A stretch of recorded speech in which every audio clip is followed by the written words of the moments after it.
Welcome to the Coon Rapids Center's CTN Outdoor Rink for CTN's live coverage of girls high school hockey. This one already underway, just about 2 minutes in between Champlin Park, Coon Rapids, and Elk River. Joe Young, Jerry Grant here with the call, and it's part of Hockey Day Coon Rapids. Both JV boys and girls teams playing earlier, and this is the first of the two varsity games. Yeah, and they also have a tree lighting ceremony going on, so it's a busy place. Oswego able to force it back out of the zone. Here's Pat coming onto it, plays it to herself off the boards, trying to drag it through, taken away by Cassie Ballabon. Tie up in the corner. CPCR able to win the puck, centering pass, looking for Bowden, was tipped away, and will go all the way back down to the CPCR end. That will be icing. And a face-off back in the Elk River zone. Not much going on so far. Both teams trying to get some possession in the offensive zone, but no real shots on goal yet. Well, and a big collision between Champlin Park, Coon Rapids' two biggest stars in Lily McKenzie and June Semling, crossing ways at the top of the circles in their first shift. They're laughing. They collided pretty hard, but both seemed to be okay. Lily was shaking it off a little bit, and they're sitting with a smile on her face, awaiting her turn on the ice as another face-off deep in the Elk River end. Olivia Reed will take the draw for CPCR and win it back to Alphen. Alphen Milton crashing down the boards a bit, forcing it in deep. Peterson poking at it, getting spun around, but keeping it in her skates.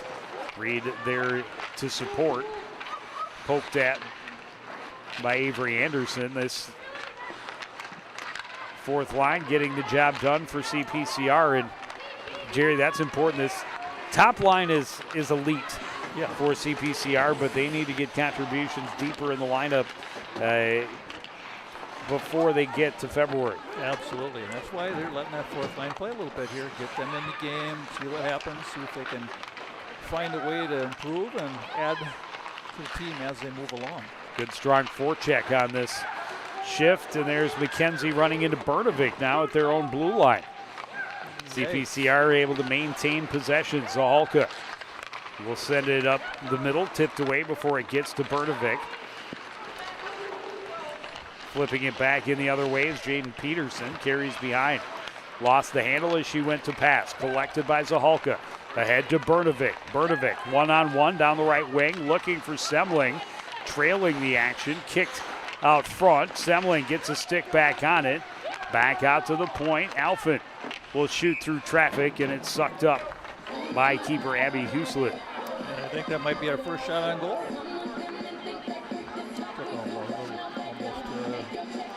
Close to 5 minutes to get our first shot on goal here. And we're going to get our first penalty and our first power play as Elk River is called for the infraction, and CPCR, their top line really just came off the ice, but they're going to head back out on the power play.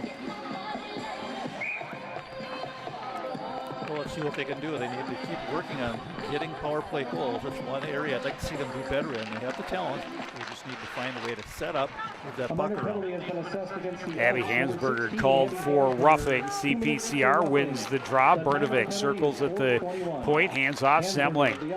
Over is fanned on by Oswego. Down low with it is Semling again. Bernovic up top to McKenzie. She'll shoot. Didn't make it through traffic. Scooped up again by Bowden. In the skates of Bernovic. That shot shuffled to the corner by Huslett. Hold at the line by Oswego. Long shot in, turned away by Huslett.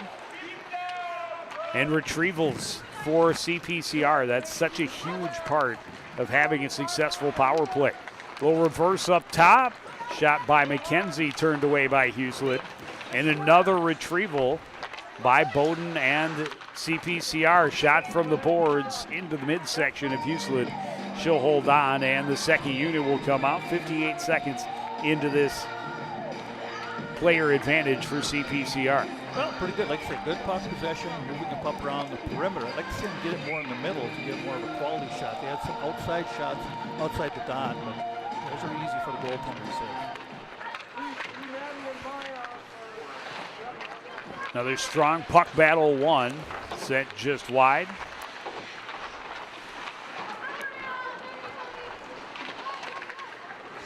When it comes out of that corner, I can tell you, the one spot up here we are unable to really see.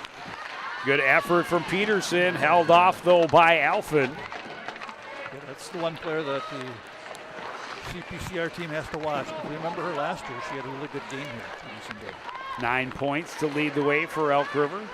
Alphen, short angled shot. Huslett will hold on for another face-off, another offensive zone draw for CPCR, and that first line back on the ice. 23 seconds left on this power play.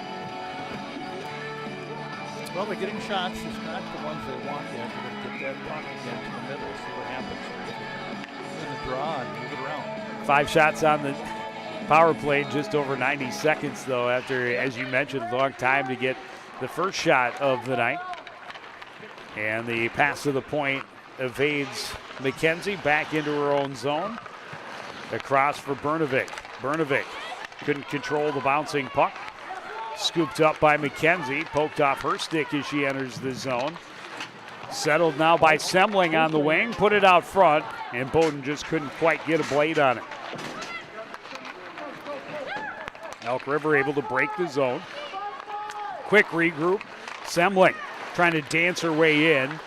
Poked back to the boards by Elk River. Oswego. Pass bounced away from Semling, and then Oswego could not keep it in. Offsides the call. The power play is over. 5 shots. A good start and a lot of zone presence and zone time for Champlin Park Coon Rapids, putting the pressure on their opponent through the first half of this opening period. Yeah, that was the good thing about that power play. It settled that puck down, been bouncing here and there a few times, but overall it was pretty good possession. Outdoor ice, always a little bit tricky. I don't know how much the little bit of rain and snow mix we had earlier in the day is still affecting the surface out there. Yeah, you think it'd be good since the Zambonis were out there and they were able to clean things up for a number of times before the game started. So unless it's still doing that, I don't see much precipitation looking at the lights. It looks like light snow. That's about it. Face-off win for Elk River in their offensive end. Work it around. Long time for that to get through, but the shot on is turned away. Elk River's first shot. Grace Lund getting the start, and she had the win on Tuesday against Osseo Park Center. Offside or penalty coming up? I believe it was offside. Nope, it was a penalty. Olivia Reed going to the box for a trip. And Elk River an opportunity with the extra player. Their power play has been looking like it's been working fairly well for Elk River.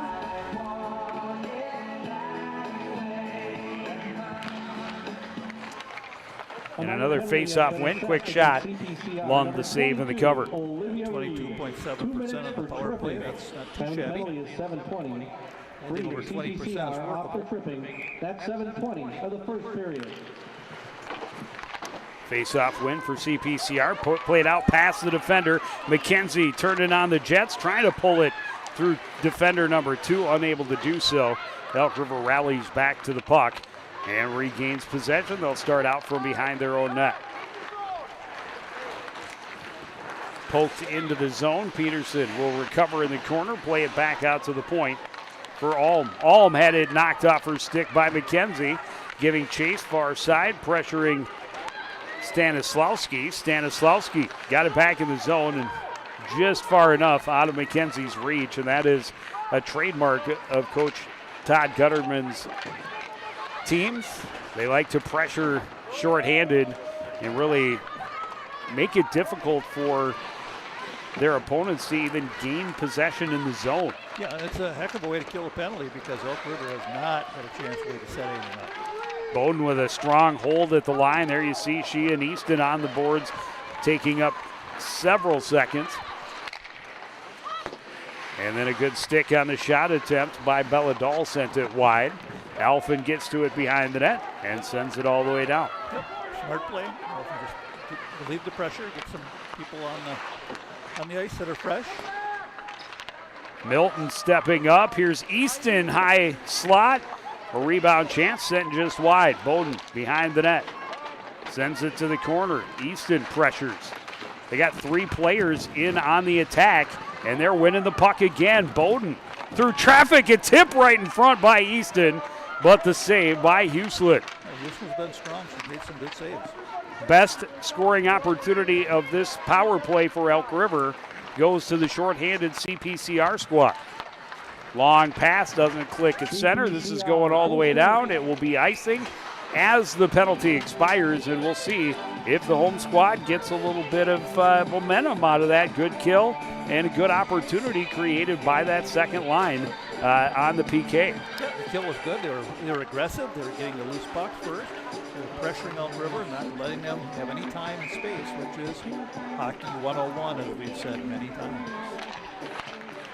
Face-off win for CPCR. Milton's shot from the point, deflected, ends up in the far corner. Semling recovers, top of the circles, back out to Milton. Milton walks in, her shot stopped up. Bernovic in close, a rebound chance. Huslett scrambling for it, still not able to cover. Elk River gains possession, plays to the line, held there by Nola Milton. Out of the reach of Bernovic. Elk River just trying to get it out to neutral ice. Milton right back in, leaves it off for McKenzie.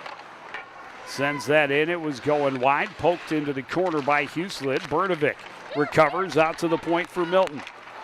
Pass didn't connect with Semling. She's able to recover it and fires off the pad of the keeper and back into the corner, and Elk River is forced to ice the puck again. Face-off coming up in their zone with 6:47 to play in the first period of a scoreless game. Good pressure, it'll pay off eventually. Keep pounding those shots on the net, looking for those rebounds. They've been close a couple of times. Houston's been very good in the goal, very active goaltender. Bowden and Easton back out with Anna Pitson to complete the line after having that very strong shift shorthanded. Pitson has been a nice addition, a freshman in the lineup as well. Yeah, she's a good skater.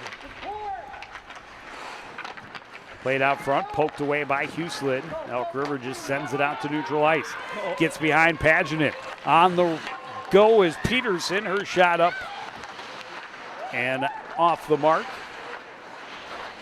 You got to watch out for Peterson. She's the one player you got to pay attention to for Elk River.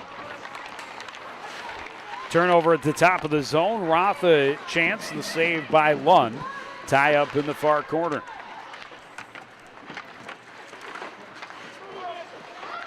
Digging it free is Alphen. Her pass through the skates of Pitson goes all the way down. That'll be icing and a face-off back in the CPCR end. Just under 6 minutes left.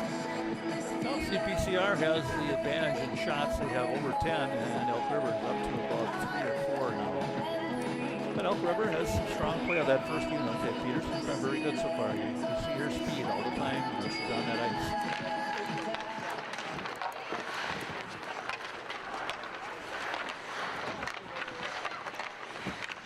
Elk River forcing it across. Huge save by Lund.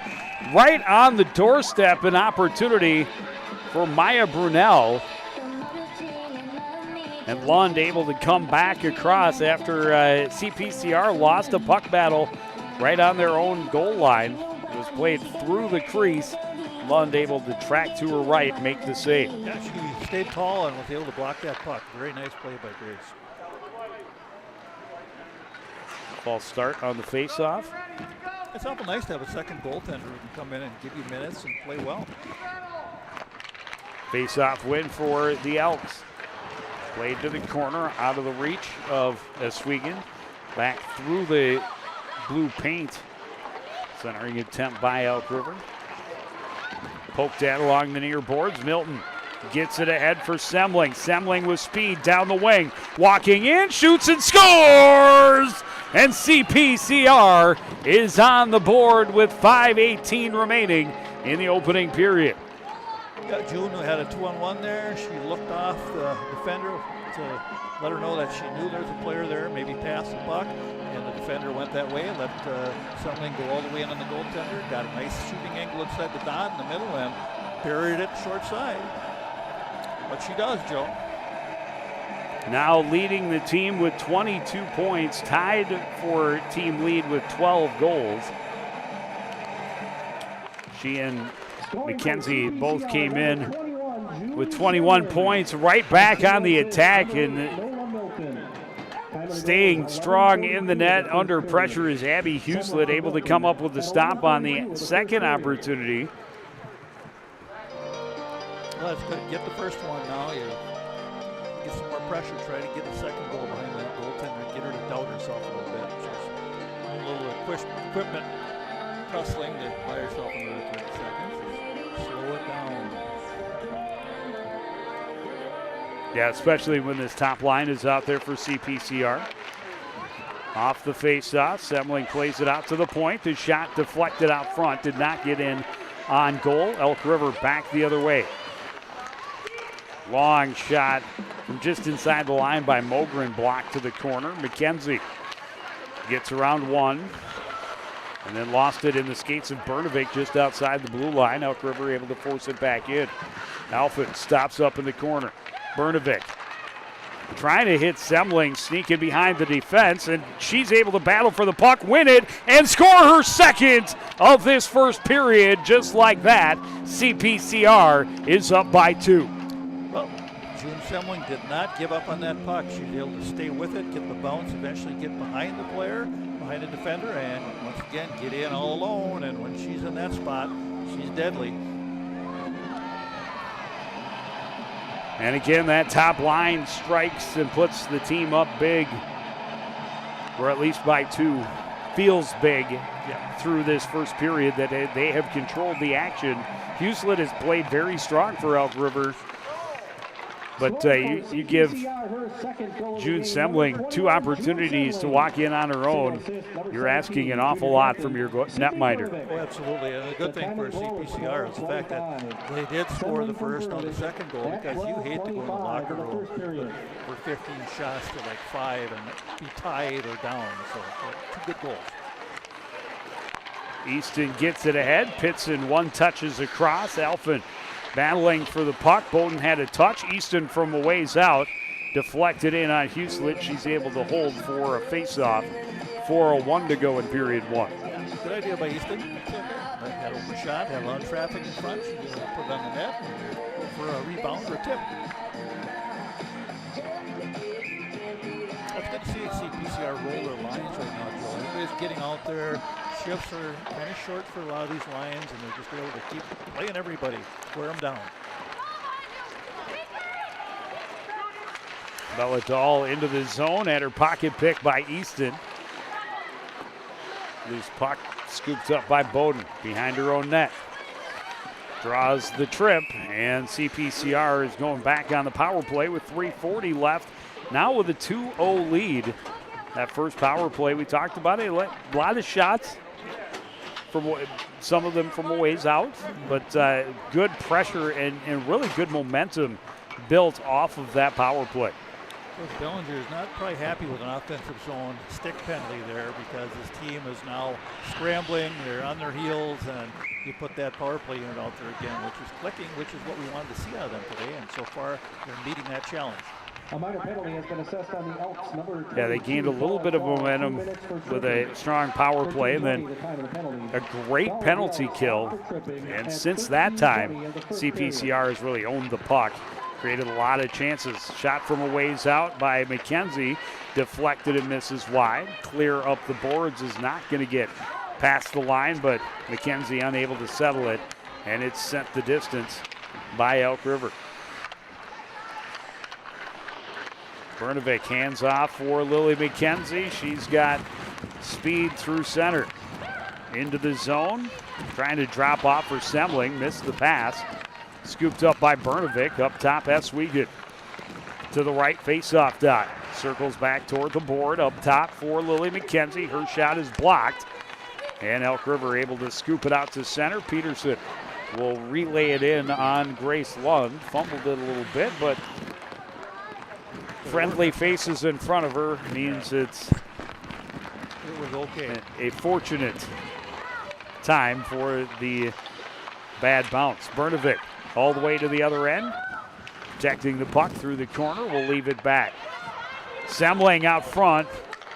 And unable to redirect was Eswegan. Good idea, though.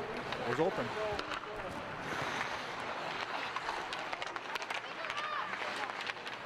Through the slot, Semling back out to the point. Bowden walking in. That shot misses wide. Recovered Zaholka in close. Another chance pushed to the far corner.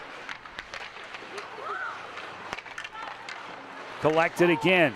Bowden from a long way out. Rebound loose. Easton can't get there.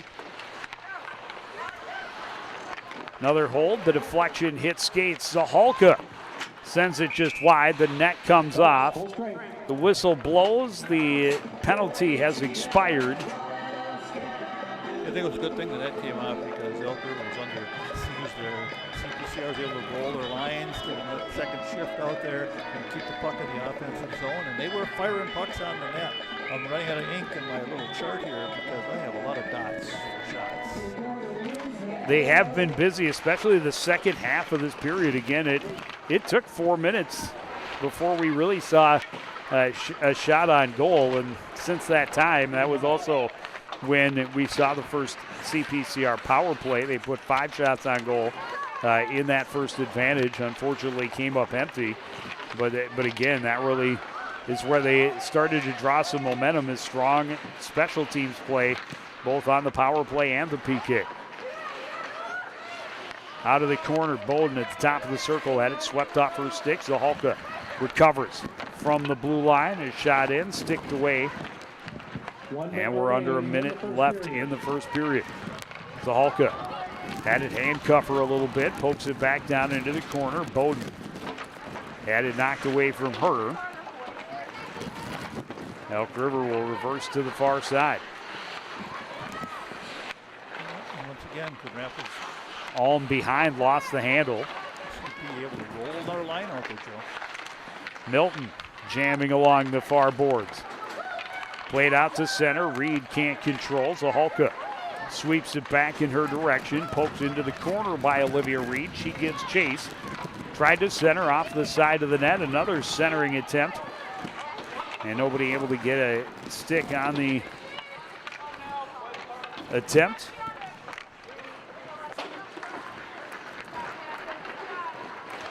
Final 5 seconds. Back the other way comes Dahl. Had it kicked away from her. Sorry, that's Tony Alm. Had it kicked away from her. The buzzer will sound, and CPCR will go to the locker room up by 2. A pair of goals for sophomore June Semling, both in breakaway fashion, and they came just a little less than a minute apart.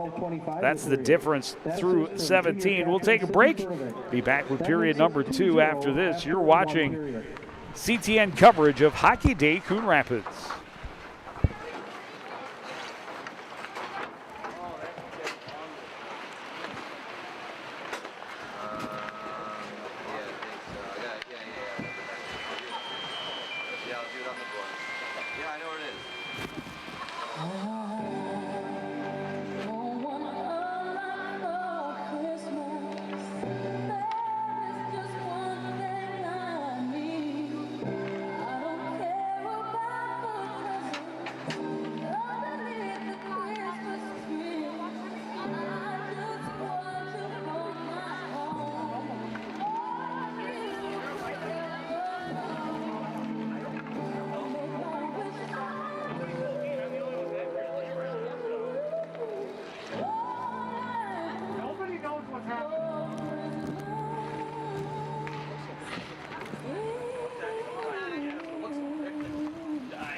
We're back at the Crick, ready to get the second period underway. A pair of first period breakaway goals for sophomore June Semling, the difference.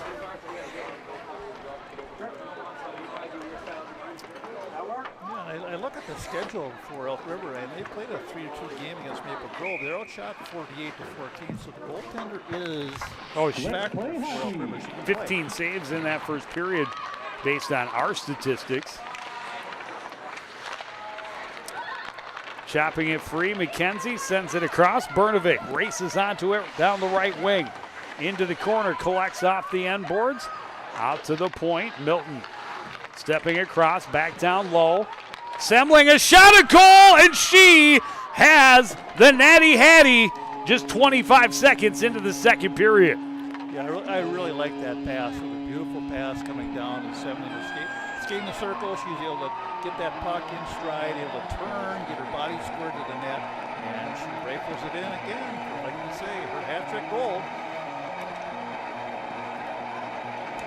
Dangerous, but she has time and space with that puck in the slot area. So that's what, last week we saw Wardwell cover her very tightly whenever she got the puck. And Elk River's been giving her a little bit too much room, and she'll make you pay. CPCR, her third goal of the game.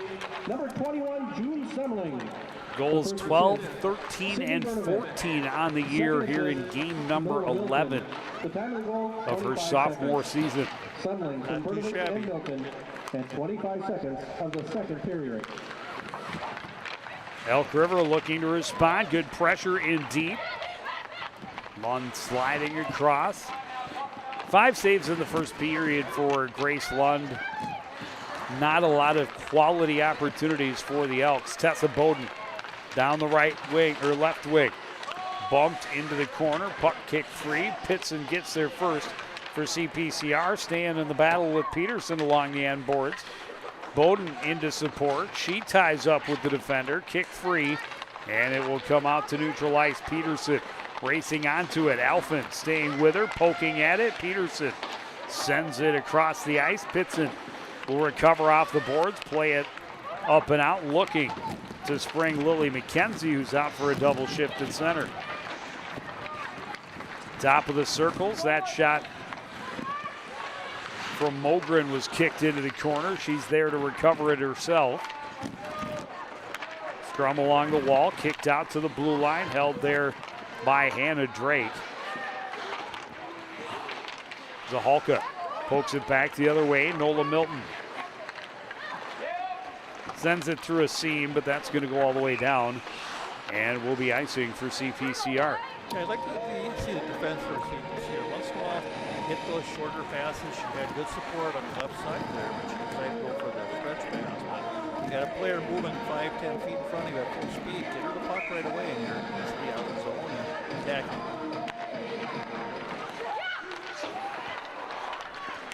Held at the line by Balaban, but only momentarily. McKenzie to Semling down the left wing. Got off her stick. Recovered by Cece Alm. She sends it around near side. Pageant. Deep pinch to the hash marks. Gets it back into the corner. Back around by Alm. Stopped up by McKenzie. Pokes it to the corner. Out of the reach of Semling. Intercepted pass for Sydney Bernovic. Bernovic on the backhand at the top of the zone. Lost it in her skates. Swept out to center by Maya Brunel. A little Tony bird there. CPCR regroups. Back on the attack is Oswego. Her shot blockered behind the net by Huslin. And again, they're right back on the forecheck. Pitson deflects to Easton, tied up in the slot. Pitson in close, set the backhand just wide. Collects off the boards. Easton is shot, saved by Huslin. Recovered by Bowden. Races the top of the circle. Trailed by Belladol. Not able to get a clean lane. A shot attempt that was blocked, and she recovered off the end boards. Leaves it off for Milton. Excuse me, that's Oswego. We'll hand it back off for Bowden. Sent it across just out of the reach of Lila Olson. Easton lost it in the traffic, and Elk River sends it the length. They'll take the icing call to get some fresh troops on the ice. A long shift in their defensive end. The offensive pressure has been outstanding for CPCR since about midway through the first period. And sometimes I like what they're doing. Sometimes I like to see that defense move the puck quicker. They're skating that puck all the way across the rink, and what happens then is the defenders just follow it around. Puck moves faster than the feet, so I just want to see them snap that puck around. Bernovic can't control off the face-off win. Elk River able to poke it out to center. Just into the zone, Milton gets him turned around, nearly sprung McKenzie. Puck recovered by Bernovic. Semling sends it across. Olsen steps up on her backhand, sends it in, and battles with Dahl for it. Recovered by Semling, sidesteps one defender, spins away from another. Third able to poke it free. Elk River regroups behind their own net. Good step up by Olsen, knocked off her stick. Recovered by Lily McKenzie. Cross ice. Milton from the top of the circle. That didn't make it through. Clear attempt, held at least for a moment. Milton will send it back in deep. I was good to see that nice pass by McKenzie. She got near wing, far point, and that's a good play whenever you have that open seam there in the offensive zone. Caitlin Easton fresh on the ice, pressuring Peterson. Back in her own zone, near side for Oliveira. Her pass bounced away and was kept in momentarily, and then another icing call against Elk River. Just shy of 5 minutes into the second period. A third goal tonight for sophomore June Semling. Just 25 seconds into this period. As CPCR sitting pretty with a 3-0 lead. Notice Easton's playing a nice game. So it's good to see these other players starting to develop. Alphen pinching, got lost in the linesman's skates. She's able to dig it free off a defender and behind the net. Recovered by Hannah Drake. Drake trying to get it through traffic. Alphen stops it up and now recovers it. Walking in, short angle shot saved by Huslin. Clear attempt, had nothing on it. Easton steps into it. Backhander didn't get through traffic. Elk River, again, just doing what they can to flip the puck out of their own defensive end. Yeah, they're just in panic mode in their own end. Just try to ice it, get it out of there. Good east-west passing to break the zone for CPCR, but ran into some traffic at center ice. This one sent the distance. That'll be icing again. And a face-off back in the Elk River end. 11:07 left in period number 2. A nice crowd out here. The weather's conducive to outdoor games. It's not overly cold. And it looks like the precipitation is just outside. Yeah, just about perfect for outdoor hockey, actually. Perhaps a little too warm for the players.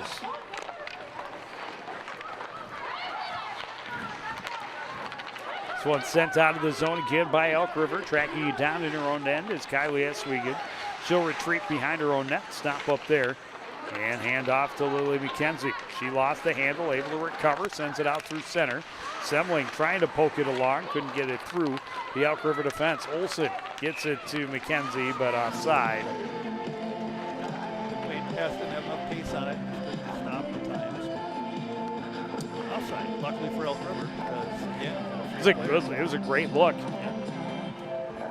And they're going to back it out to center ice since they consider that to be intentional.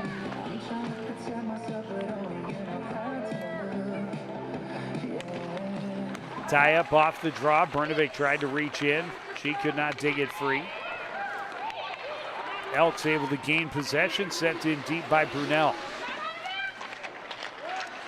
CPCR can't get it up the near boards. A shot from the top of the circles, handled easily by Grace Lund. She'll cover for the faceoff. First shot of the period. CPCR has 5 according to my chart. And that's been a problem for Elk River all year. If you look at the stats for them, they just have not been able to score a lot of goals. They're 3-7, 2-4 in the conference, and they have a lot of goals. They have played a lot of really good teams. Yes, they have. They lost to Centennial. Their 7 losses include 4 to top 10 teams, and then another to a Brainerd Little Falls team. I don't know if you looked at the shots on goal. I looked at it 3 times. Can that be right? When they played Moorhead, Elk River had 14 shots. Moorhead had 85. Oh my! That's a night for your keeper. Stretch pass. Bowden couldn't quite control it on the move. Kept in at the line by Reed. But yeah, I mean, it's those 4 teams in the top 10. The Brainerd Little Falls team that is just out of the top 20. Chance in close for Bowden to her backhand. Sticks with it, and a glove save for Huslett in close. Huslett's good. Bowden been a little snake bit on the goals so far this season, has certainly had opportunities. You see her hands over her head, had a pair in their win over Osseo Park Center on Tuesday. That one in close, good patience on her part. And then real tight, she just couldn't lift the puck up high enough. She had that bottom block pretty well. Unable to snare it with her glove. She did get it over the pad, but in tight. Huslett, as you mentioned, good goalkeeper. Well, she had 65 shots on her against Centennial, so she's seen some shots. Centering effort, but Brnovik was tied up off the draw. Back the other way comes Ivy Anderson. She's relieved of the puck. McKenzie sends it back to the Elk River end. That long pass didn't click. Another icing and another face-off at the Elk River end. And I have not counted the icings, but there have been a few. well, and you don't want to give a team as strong on the face-off as CPCR a lot of opportunities with offensive draws, especially this top line. Lily McKenzie good on the face-off, and they can run their plays. Right on cue, she won the draw. Brnovik squeezed off it behind the net. McKenzie would have had the puck, but she was knocked to the ice by Hannah Drake. Drake takes the penalty, and CPCR back on the power play. 0 for 2 so far tonight, but they have moved the puck pretty well and created some opportunities when they have had their power plays. Yes, they have. They've had good zone presence. They moved the puck around the perimeter, but again, they got to find a way to get that puck in the middle, get some people in the net, and get some rebound goals. That'll be important at the end of the year. They need to get this power play to start clicking. Well, and Huslett has been so good on the initial opportunity. You talk about pucks and bodies to the net to try and get those rebounds. Interference at 7:46. Bowden digs it free, down deep. Oswego from the near boards, shot sticked away, rebound put on, and a good sliding save on the secondary chance for Hugheslet. That was the right idea. There was a shot, there was a rebound, there was a second chance, and a rebound, and they made the save.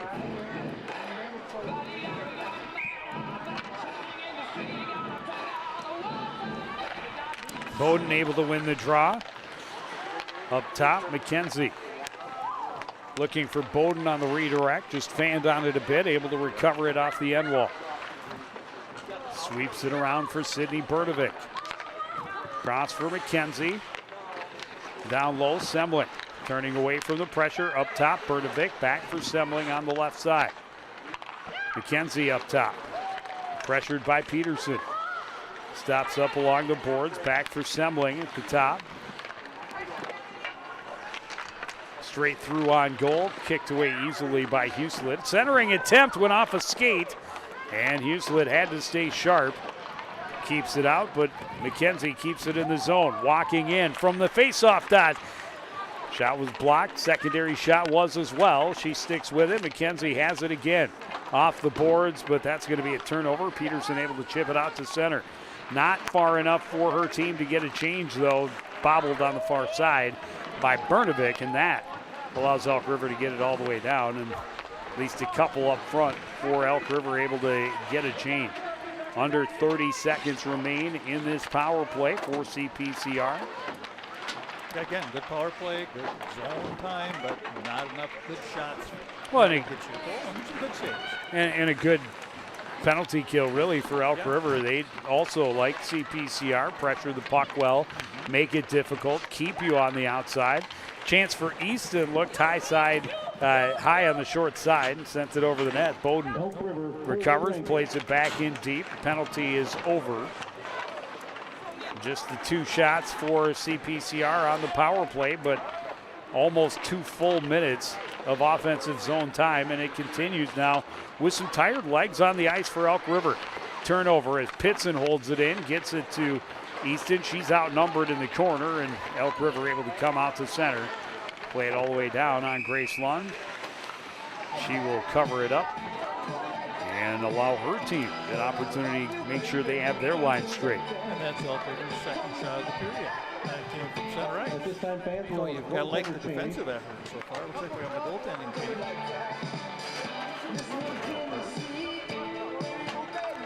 Looks like for both squads. Of course, this is a unique opportunity to play on the outdoor ice, really a cool facility, and clearly this was communicated between coaches as they're both given an opportunity to get some warm-up as well, which is highly unusual, but again, for the unique opportunity that it is. Good. Nice to see other kids get in and play. It's a different type of game, different kind of atmosphere. So you remember these things when you're done playing. We remembered them all the time because all we did was play outside. I would have remembered the indoor game. Right.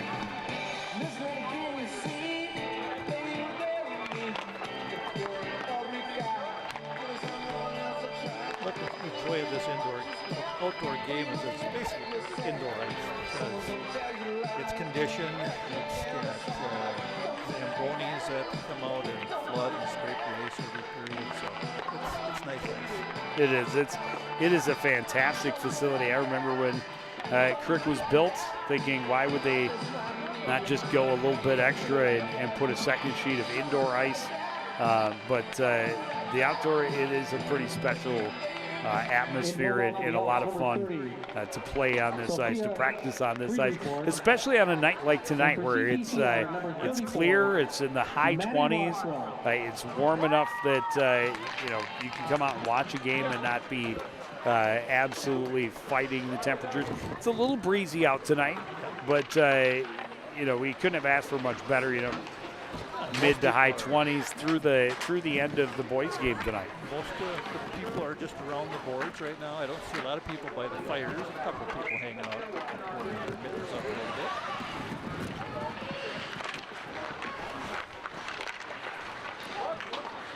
Face-off win for Elk River. Poke back into the corner. Swept around by Paginen. Eswegan gets it up the boards for Semling. Chips it out to center. Stopped up there and kicking it back in was Hannah Drake. Turned around again. Here's Bernovic down the left wing. Dragging it around to defender. Recovers along the end board. Sweeps it around here for Olsen. Olsen jams it back down low for McKenzie. Up top, Semling. Across, Eswegan bobbled a bit. Now plays it just wide off the end boards. McKenzie at the top of the circles. Looks. Will drop it off for Semling. Semling had to scramble. Sorry, that was Eswegan because Semling was down low. Either way, Elk River able to get it out to center. And another steal by Lily McKenzie. Prevents him from getting into the zone. Pass for Bernovic right on the tape. Looking for McKenzie cutting through the slot. A collision out front. And yeah, this is going to be Bernovic going. A little collision out front. Oh, and they're going to send them both. But I think that's that's a fortunate bounce for CPCR. Bernovic drew the original call. And a little bit of a frustration in return. Evens things up. We'll play 5-on-5.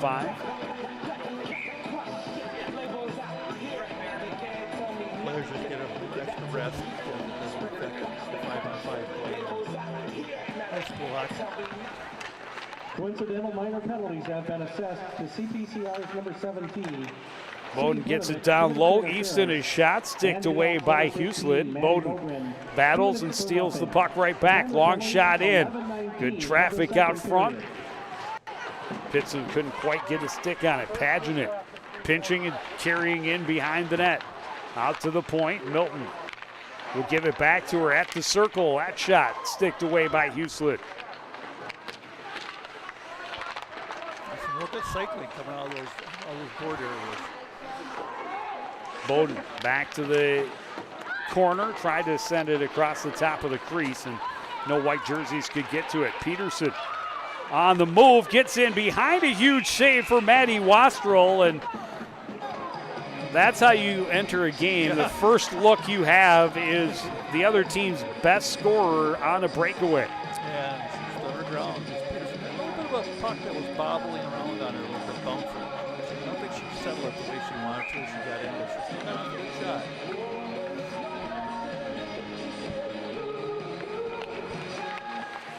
Face-off win again for Elk River in the offensive end. Good tie-up out front by Zaholka. Takes away a shot opportunity. Reed to Semling. Semling in. Stopped up by Huslett. Bid for number 4 on the night for the sophomore. One-time attempt and a big stick there from Tony Alm to tip it away just before it got to Semling. Semling down low. Sends it up top. Alphen stepping into it off the crossbar. Knocked out of the corner by Reed. Played out to the point. The shot by Zaholka misses wide. Recovered by Bowden. Alfred will stay with it. Pushes it away from Belladal.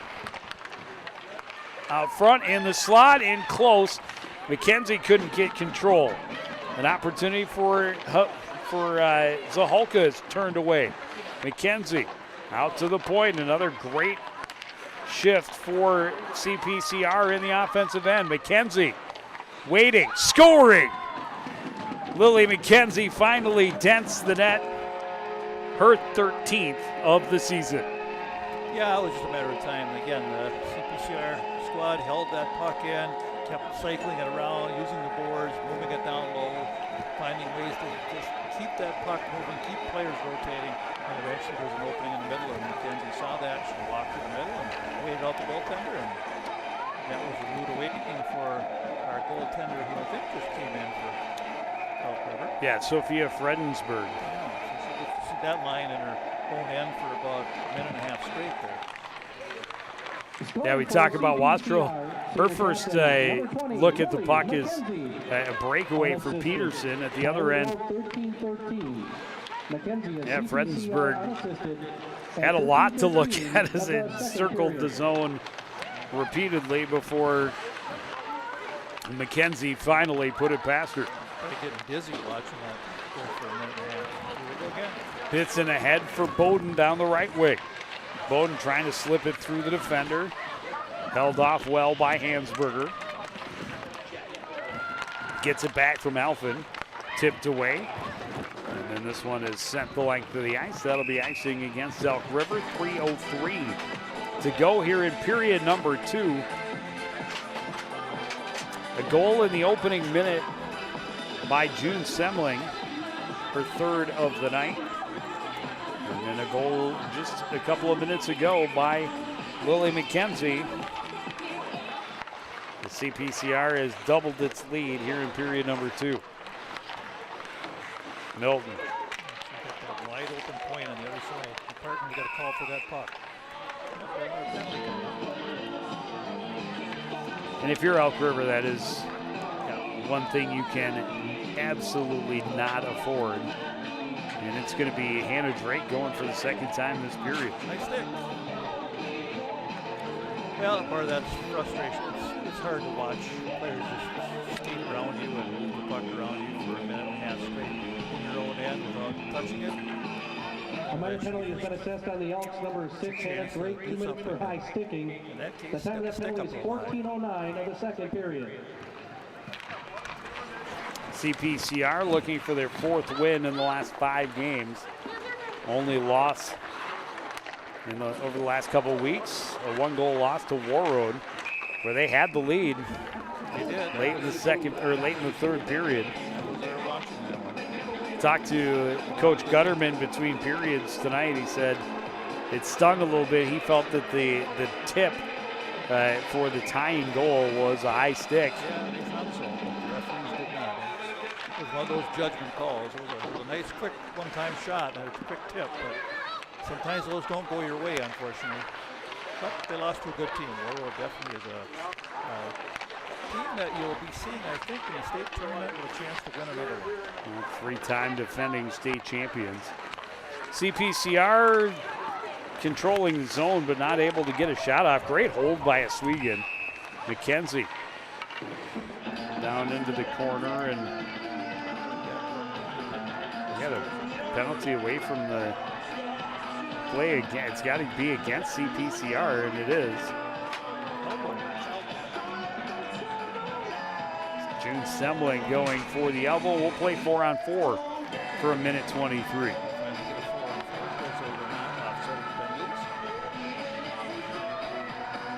Yeah, Elk River needs to get something going.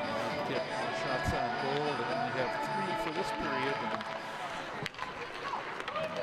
Face-off win, but that That's heads right out to center. McKenzie pressuring, forces the loose puck. Bernovic recovers, circles in the corner, staying with it. McKenzie out front, backhand attempt by Oswego is blocked. Peterson with speed to the other end, is shot, knocked down by Wastrel, and she will cover for the face-off.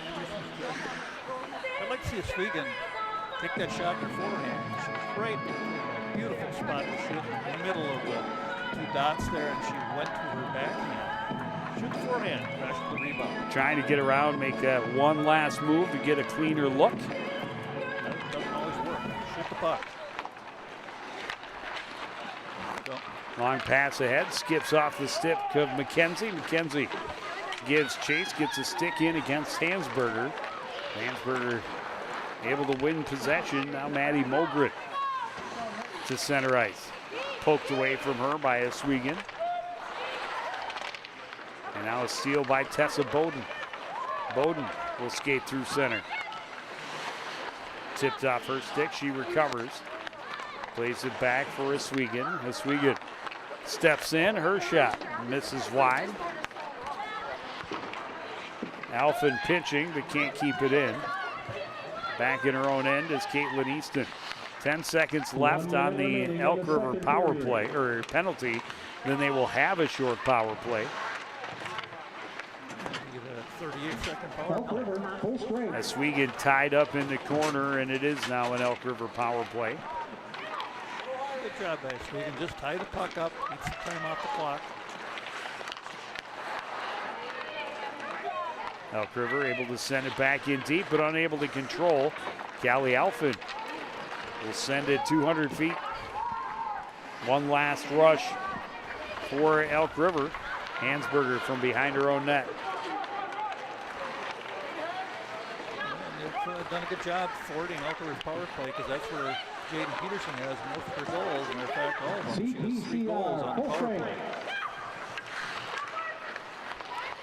Penalty is over into the final 10 seconds of the period.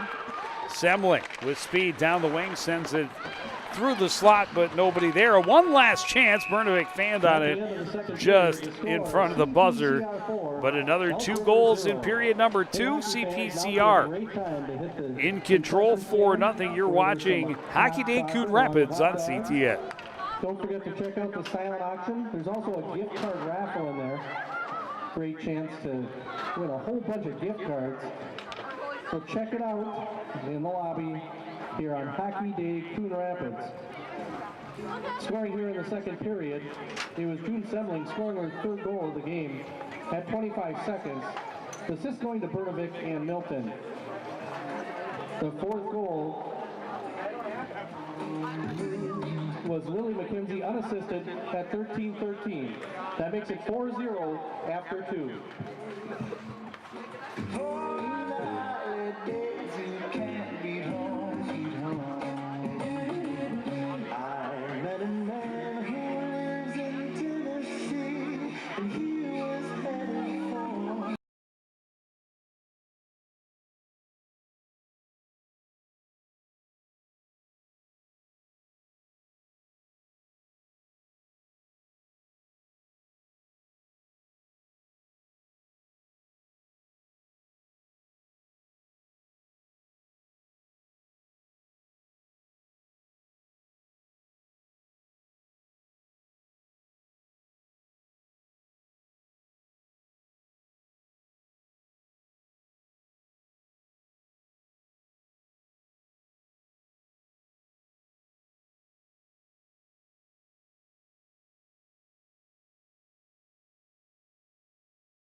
back at the CTN Outdoor Rink at Coon Rapids Ice Center.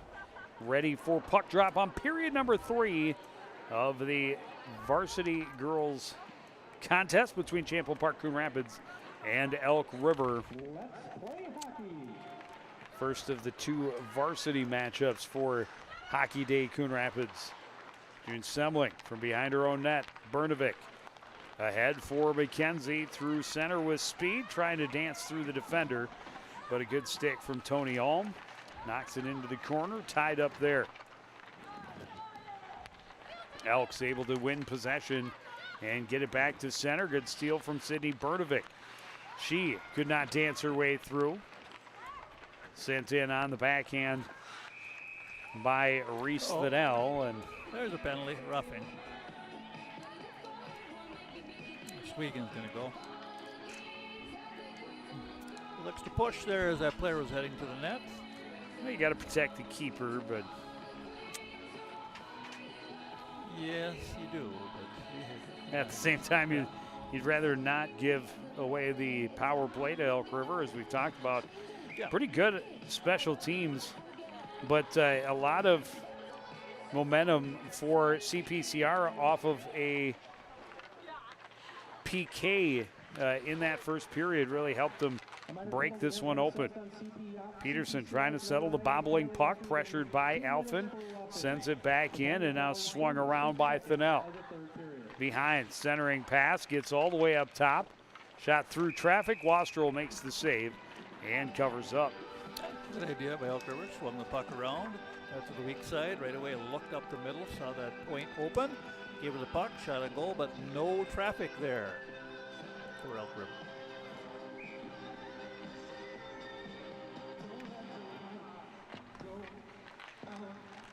McKenzie able to tie up and win the draw, but then poked free. Now sent back to her. Waits for traffic to clear. Plays it off the boards all the way down. Good pressure from the speed of Sydney Bernovic. And then an errant pass taken away by Alphen, sent in deep. Yep, good idea. Just keep putting the puck down their end and make them go 200 feet. Holding up was Alphen, and then stepped in just a second too early before Bernovic was able to vacate the zone. So just about midway through this power play for Elk River, they got the one shot from a long ways out that was easily handled by the keeper Wastrel, and what we've seen from their other PKs thus far for CPCR, keeping action at the other end and really making Elk River panic a bit, even though they are the ones with the power play. And the one thing for CPCR is they can roll out 2 good sets of 4 to put a lot of pressure on you. Centering pass deflected up high, held in at the blue line. That one sent across the top of the crease. They were unable to deflect, and there's a win for Semling. She's in on the breakaway again. Semling backhand goal, her 4th of the contest. This one shorthanded. And I think, will we see a tripping penalty on the keeper? Not sure. Head that way, but yeah, she took a spill into the I do not luckily believe so. We will just see the shorthanded goal. Yeah, she's coming to the bench. She felt that one a little bit.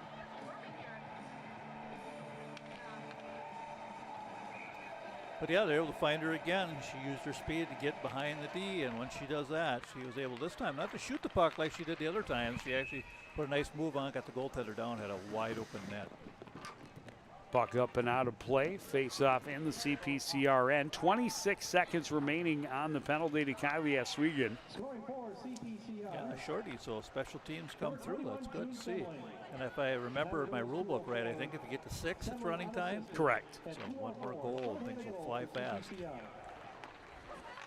One played wide, a short angled shot turned away by Wastrel. In behind the net is Thinnell. She's bodied off it against the boards, but the puck comes free for Mogren. Mogren, another chance. Bernovic got the steal, draws the high stick. And as Elk River touches up, we'll have 5 seconds of 4-on-4 And then a CPCR power play already up by 5. Yeah, we have a lot of penalties in this game, don't we? I don't have the tally in front of me, but I know Elk River has gone quite a bit more than CPCR, but both teams have had penalties today. Got to clean that up. 6-3 in total penalty count. This is the 5th power play for CPCR.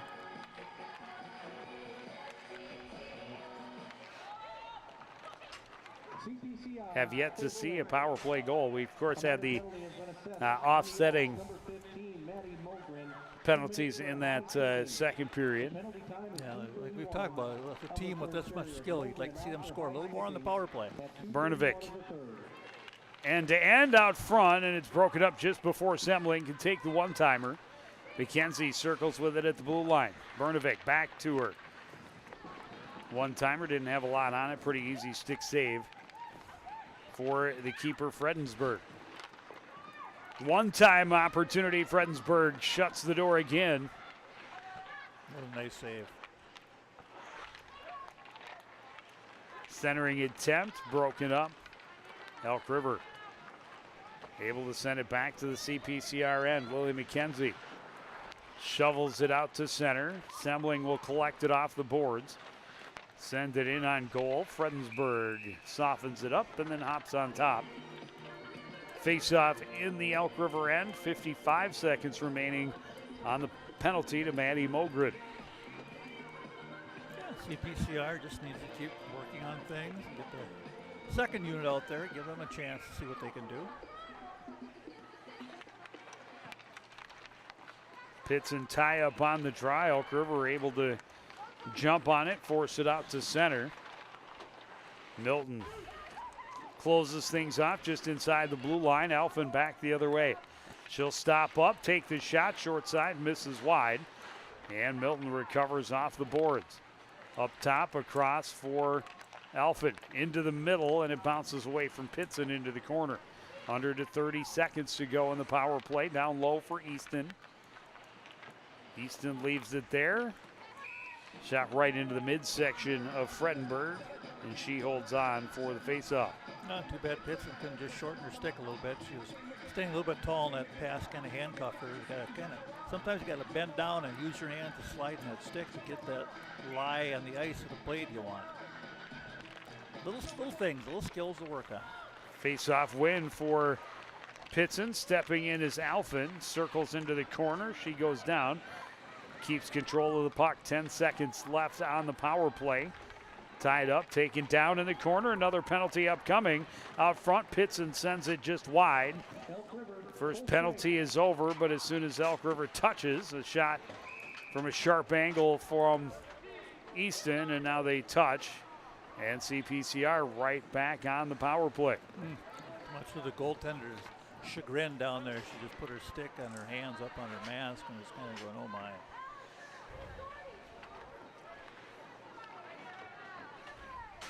And part of the reason Elk River is getting penalties is just they're flat-footed. They're chasing all day, and they've spent a lot of time in their defensive end. It is a wearing way to play the game if you are in your defensive end. 80% of the night. Yeah, if you're doing it right, you're stopping and starting all the time. Bernovic with speed to center, cuts across and into the offensive end. Tried to dance through the defender. It was kicked free. Elk River gets the red line, dumps it right in on Wastrel and stick to the corner. Shot on goal.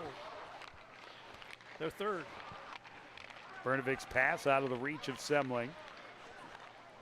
And Elk River plays it all the way back down.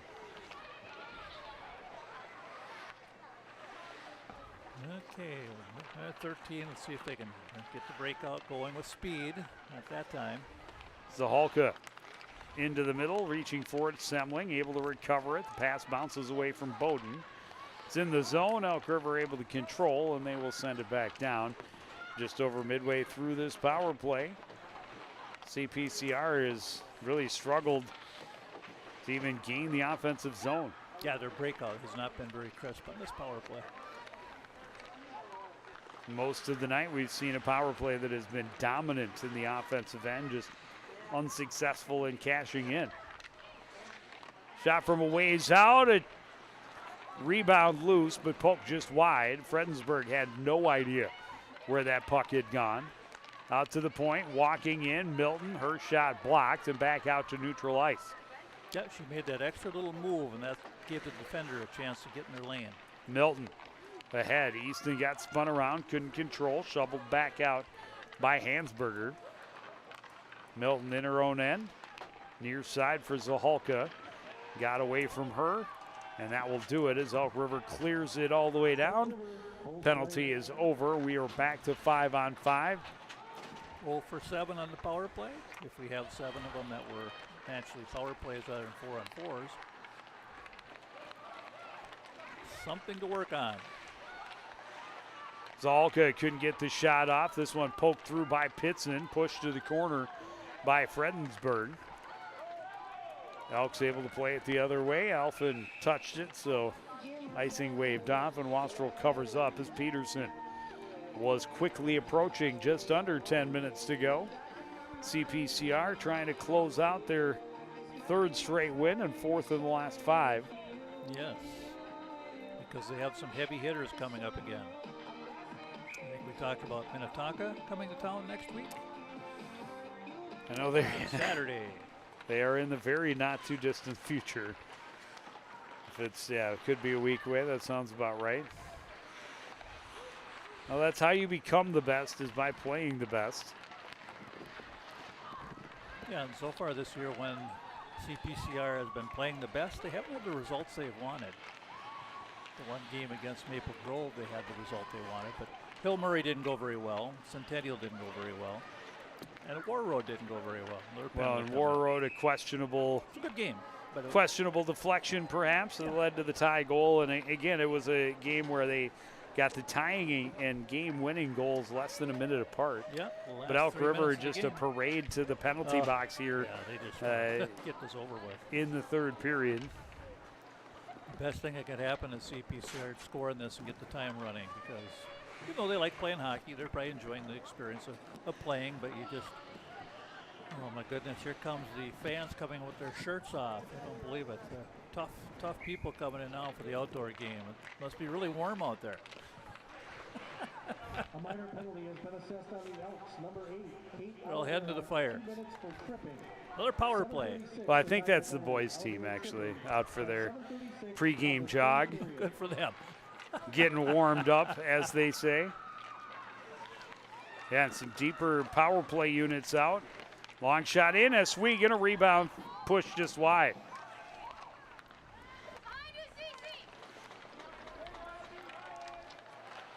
Oswego stepping in. Good chance. Shot just up over the net. I'm not sure if Fredensburg may have gotten a shoulder on that. Yeah, I think she did. It was a high shot. Might have went over the top of the crossbar. So I'll be nice and I won't count that as a shot. But CPCR is being nice this period. They only have 8 shots. Trying to keep it under that Moorhead 84 or whatever it was. That's crazy. Mind-boggling how much shooting that is, and that's just the shots they got through on goal. Yeah, and they only You've got to imagine. You've got to imagine they had some shots blocked. They had some that missed the net. Yes. It's a lot of shooting. It's a lot of shooting, but kudos to the goaltender, only giving up 6. My. Kenzie back up top. Fanned on the pass, able to poke it through. Semling a shot. And a blocker save by Fredensburg. Yeah, Semling, she knows how to bounce into that loose area and find open spots to shoot. She got that puck. McKenzie looking for a deflection. Oswego sent it just wide down low. Semling fans on the pass. Now gets it through to McKenzie. Back down for Bowden. Bounced away from her. She recollects. Turns and shoots. Stick saved by Fredensburg.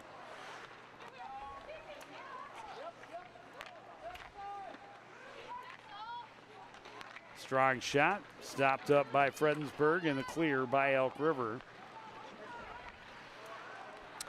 I have CPCR for 18 shots on the power play in this game. Yeah. I believe it, Joe. Bowden misses just wide. Battle continues in the corner. Elk River able to kill off another one. Comes out to McKenzie, steps up, her shot misses wide, recovered out of the corner by Semling, sends it across just inside the blue line. McKenzie recovers. McKenzie into the middle, had Pitson turned around. Bowden poking at it, comes out to center, kicked at by Zahalka. Milton, little toe drag to gain the zone. She'll shoot, didn't have enough on it. It's blocked away, back out to center. Pageant trying to get it in, again blocked up by Elk River. Easton will gain the zone. Tied up down in the corner, gets help there from Isabel Roca. Comes loose to the point, shot through traffic, handled and held by Sophia Fredensburg. A lot of shots in this period have come from the right side, and a lot of them are from outside of the dots. So the goaltender's been able to see those, handle those shots. But we've talked about it a little bit today, but the power play has had opportunities, but they're going to have to find a way to start getting those pucks in the net on that power play. Yeah, it's 0 for 7 now. One of them was abbreviated, to be fair, but still 0 for 6, 0 for 7 with 18 shots. And really, if you were looking at scoring opportunities, I think you would have less than one quality scoring chance per power play tonight for CPCR. A lot from the perimeter on the outside. They have done a lot, though, that they're moving the puck nice. Their zone time and movement has been good, just not able to convert, unfortunately. Yeah, well, and part of that is the goaltending. Yes. Fredensburg's been solid. Yeah. Huslid was very solid in the first half of this contest for Elk River, keeping them in it. Centering effort went off the side of the cage. CPCR gets it, plays it out. It ricocheted around, so icing waved off. Fredensburg didn't know her defender was being challenged. Nice cross check in front of the net. Fortunately for Elk River, no arm in the air. Turnaround shot on the rebound, but blown dead for a hand pass. Okay, there you go. Well, Elk River's fighting just to not get it to running time, so good for them. They're still battling all the way to the end of the game. That's what you'd like to see your team do. Good time for CPCR to get all these other deeper line players out to play some in the final minutes here. You don't need any more goals. You'd still love to see it from second, third line, as that's exactly with five goals, 4 from Semling and 1 from Lily McKenzie. Great scoring chance, maybe the best scoring chance of the game for Elk River right there, as Kate Oliveira found herself right at the top of the circles in the middle of the ice with traffic in front.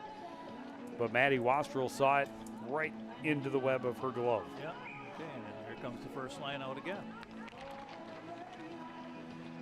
Face-off win for McKenzie. Oswego behind her own net, plays it near side, read well, but then skipped free. Semling ahead for Bernovic. Bernovic behind the defense. To her backhand, a huge save. A rebound chance and a goal for Lily McKenzie, her second. And CPCR has gotten to the 6-goal threshold for running time. And there's your running time. Yeah, just a nice original save, but big rebound. The goaltender totally out of position, and that's a gift goal. Thank you very much. And Lily will take it, try to keep pace with Semling. The Elk River players are down there chatting with their goaltender, keep picking her up, telling her to hang in there. It's almost over. Well, and the clock will run. Yeah, it should be running. Once it starts again on the puck drop.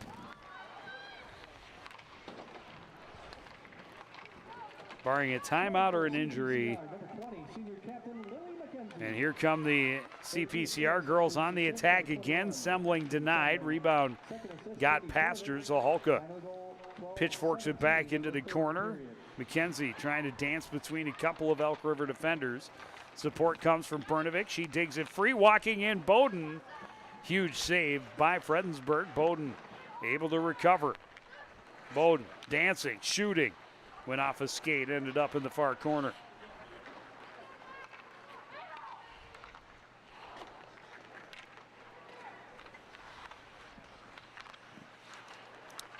Olson pressuring along that board. Elk River clears it out and down. Oswego back in her own end. Out of the reach of Tony Alm. She'll skate through center into the zone. And now circle toward the boards. Fake the drop. Stays with it down the right wing. Sends it across just out of the reach of Bowden, who had a lot of cage in front of her. Just unable to quite reach. Bowden circling a shot in. Fredensburg made the save. Elk River trying to clear. Now they do on the second chance. Milton stops it up at the red line. A couple of CPCR girls collide at the blue line, but Milton carries in. Everybody onside. Turnover as she cut to the slot. Elk River plays it back out to center. Mogren gets it in on Wastrel. She covers up, take the face-off in her end under 3 minutes to go. And that'll count as a shot, and guess what? That'll be their 5th shot of this period as well. 15 shots is a indicator of strong defense from the home squad. Yes. Yeah, they've definitely dominated this game. Passionate trying to bounce it to herself around Fink, unable to do so, but CPCR still able to get the breakout. This one played in behind, a great opportunity on the breakaway. Backhand and a goal for Isabella Roca. Oh, good for Isabella. Rarely used senior gets an opportunity on Hockey Day, Coon Rapids, and she cashes in to make it 7-0. Yeah, Isabella was even with that defender, and she just put on a burst of speed to get behind her, and then was able to sneak in and find it on the left side on the goaltender's blocker, and gets that 7th goal. And that clock is running along, and the shots are all of a sudden they weren't that bad, but the last 4 minutes they piled up again. So, well, a couple of back-to-back penalties, yes, just threw any rhythm off for Elk River to start with. It also let Coon Rapids, Champlin Park really build their momentum, and another penalty. And again, you spend so much time in your own end defending. You're tired. Your line combinations are all off. People are unbalanced, uneven on the line, and the Elk River young lady there's one penalty. She didn't know she had a penalty and wonders what she did, but she got one. So another power play opportunity. The clock is now under a minute. Thank goodness for Elk River, because they've had way too many penalties here the last half of this game to even compete. So less than a minute on this power play, but 0 for 7 to this point. One of the spots maybe that CPCR would like to have done better, to be certain, but keeping the pressure on and how much offensive zone time they've had on their power play has really been impressive. Alphen back to stop things up, pokes it back out to center. On the move with it is Marissa Peterson trying to attack 1v3, not able to get through all the Elk defenders, and they'll clear it back out, and that'll pretty much do it under 10 seconds to go. And CPCR will improve to 7-4 on the year. Again, their 4th win in their last 5 games. Well, they put the puck in the net where they needed to. Things started a little bit slowly, but once they got it going with June Semley's natural hat trick, they got off and running, and that first unit again did a really nice job putting the puck in the net. And finally, we got somebody else other than that unit to score a goal. Yeah, the depth goal coming right at the end and adding a little bit of insult to injury for the Elk River squad. They have had a tough season in scoring, and once you mentioned when they went down 3, Semling scored that goal early in the second period. opening 30 seconds of the second period, got her third of the game, and they kind of knew from there that that was a huge uphill battle for them, and just bottled up in their own defensive end all game long. Yeah, and the CPCR team did start a little slow in the third period, but they ratcheted it up and got 19 shots on goal. So that would unofficially give them 51 shots in the contest again to 5. So 51-5. And they move on and get a big win, and it's nice to see both teams huddling at center ice at the end there. The game's over, and now you can just have some camaraderie. And the home team getting a big win on Hockey Day Coon Rapids. Champlin Park Coon Rapids again improving to 7-4 on the season. This is just game one of the varsity doubleheader. We will also have the boys Spring Lake Park Coon Rapids squad taking on Champlin Park. But that's going to do it for this edition of CTN Sports. I want to thank everybody out for joining us and continuing to support everything we do here at CTN. For the entire crew, including Adam Roloff and Tom Battenberg doing the heavy lifting. My partner Jerry Grant, I am Joe Young saying goodnight.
Good evening, hockey fans. It's a perfect night for hockey at the Coon Rapids home of SLP CR Hockey, the Coon Rapids Ice Center, the CTN Outdoor Rink. We welcome the visitors, the Champlin Park Rebels, and let's meet their starting lineups. Their goaltender is a senior, number 30, Cameron Dreifke. Defense, number 4, Evan Long. And defensive partner, senior, number 5, Brockton Sandell. At wing, number 14 and a freshman, Brody Holine. On the other wing and a junior, number 17, Paul Panzanek. And centering the Rebels, a junior, number 28, Carson Anderson. And let's welcome the rest of the Rebels, their coaching staff, Calvin Spencer, Brandon Gromick, Aaron Perry, Dave Norling, Alex Bramer. Head coach of the Rebels, Tom Potter, the Champlin Park Rebels. And now SLPCR in net, starting number 33, Brock Lewis. Defense senior, number 6, Dylan Bushy. And defensive partner junior, number 29, Toby Tranby. At left wing, senior captain, number 11, Caden Elfin. On the right wing, junior, number 9, Jackson Barsness. And centering SLPCR, a senior, number 23, Caden Supek. Let's welcome the rest of the SLP team, along with their head coach, Connor Gagnon. Now fans, will you please rise, face the flag, remove headgear, as we honor America and those who serve with the playing of our national anthem, the Star-Spangled Banner.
Hello, everyone, and welcome to the Coon Rapids Ice Center and the CTN Outdoor Rink for CTN's live coverage of Hockey Day Coon Rapids 2024. The day of hockey concludes with the boys varsity matchup between Spring Lake Park Coon Rapids and Champlin Park. Joe Young, Jerry Grant up above the action, and another tall task ahead of the home squad with a number 15 ranked Rebel squad coming in. Well, that is true, but the Rebel squad might even be tougher because they're going to come in a little angry because they got spanked by Rogers 8-2 the last time out, and they were outshot 37-17, so that kind of put them a step back as far as their momentum goes, but we'll see how they come out tonight. Yeah, their first loss of the season. They come in at 4-1, and CPCR, or SLPCR, excuse me, came into this season a rare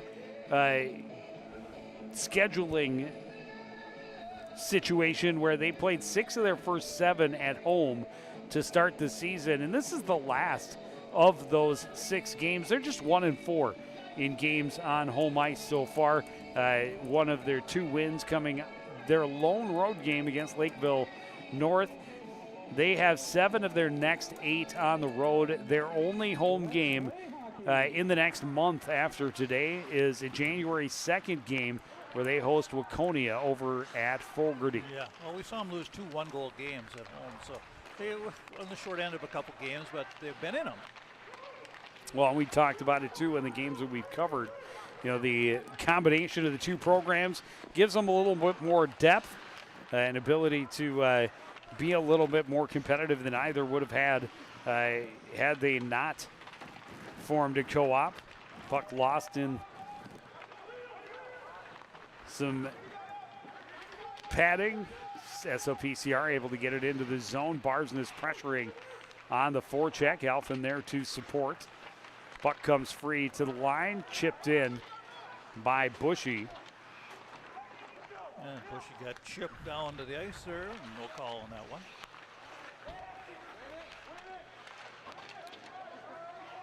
Teddy Wackman sends it out with one hand, and that got out of the zone. Set back in by Stout. Well, good to see Wackman and Alphen back in the lineup tonight. Yeah, a couple of key pieces they were missing the other night against Armstrong Cooper. One of those very close games that did not go their way. And maybe with a couple of their top guys back in the lineup, they would have been able to turn the tides in their favor. But it was not to be, and now here they are against, again, a very tough Champlin Park team that started out 4-0, scoring quite well as well. Yeah, 3.8 per game. But they've had a similar situation for SLPCR in that they've scored pretty well, but they have not defended as well as they might have liked, giving up 3.4 a game. Of course, that skewed a little bit with the 8-point output Rogers hung on them on Thursday night. Played a cross in the skates of Wackman. He sweeps it out to center. Comes right back to him. Not able to get through a little bit of traffic. Knocked down by Jensen into the zone for Cole Perkins. SLPCR gets it back to the line, but not out. Stout in behind his own net. Long pass up. Predicted and taken away by Jax Warren. Warren gets it into the corner. But SLPCR able to counter punch quickly. Lindquist to the other end, trying to find a lane to the front. Banks it off the side of the net. Champlin Park gets it out to center. Getting behind the defense is Wexeth. Plays it across. Collected off the boards by Max Peterson. Peterson out to the point for Roll. His shot blocked. Here's Engberg. Engberg on the move, scores! Jackson Engberg's tear to start the season continues. At least one goal in all of their 7 games so far. He starts the home team out in front. Well, that's the one person Champlin Park did not want to see get the puck on a breakaway, because Engberg has been tucking away the last few games. He's been a hot streak. And his speed, once again, caused a problem as he saw that loose puck and he just bolted behind the defender, and the defender could not catch him. Went out, challenged, made the block at the point. And yeah, the speed he has displayed is a big factor in his now 10th goal this season. Leads the team in both goals and points. Now 10 and 12 respectively. Cross ice pass, a little bit of a suicide setup for Sukup. He took the contact, got it out of the zone. Champlin Park sent it back in, but SLPCR able to get it all the way to the other end. Tranby from the point, can't get it through traffic. Barsness reaching for it, but Champlin Park able to control. Evan Long dumps it in on the backhand. Walter reverses. Sukup, solid hit in the corner, sending Brody Holine to the ice. Holine will send it back in deep. This one flipped up and out. Alphen fresh onto the ice, scoops it up. His shot blocked into the corner by Brockton Sandell. I like how SLPCR is using that long stretch pass to take some of that Another pressure steal off. at the blue line. Alphen an opportunity, deflected into the far corner. Solid hit at center ice for Brody Herzog. Good stick for Lindquist. Get it turned around, sent back in. Wackman on the forecheck. Long pass ahead to flex away from Stout. Chases it down in the corner, plays it behind for Jensen.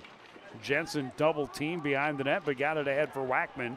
And now Drew Lindquist, long pass, taken away by Warren. Again, just seeing that pass coming, stepping into the lane, a chance from a great scoring chance for Brett Solomon, but denied by Brock Lewick. Yeah, Warren, he's really playing his lines well as a defender. He's stepping up whenever he gets a chance.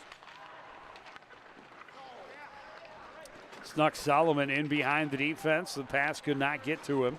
He battles for it, gets it in deep, a chance up front. And another big save from Lewick, Nick Carlson. Not a lot on the one-timer redirect, but in a dangerous spot. And Lewick able to keep his team with the 1-0 lead. You got to watch Solomon because he's the leading goal scorer for Champlin Park.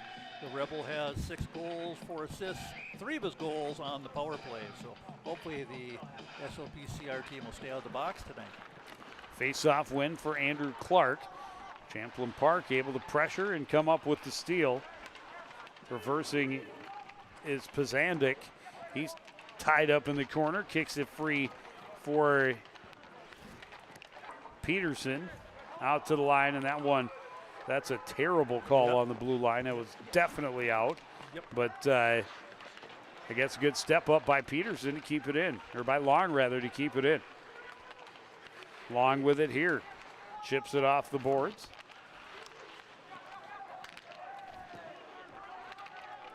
Wexeth plays it back in behind. Sent around by Bushy. Clark flips it up and out. Into his own end. Carson Anderson turns it around for Champlin Park and shoveled down deep for Wexeth. Stout lost the handle.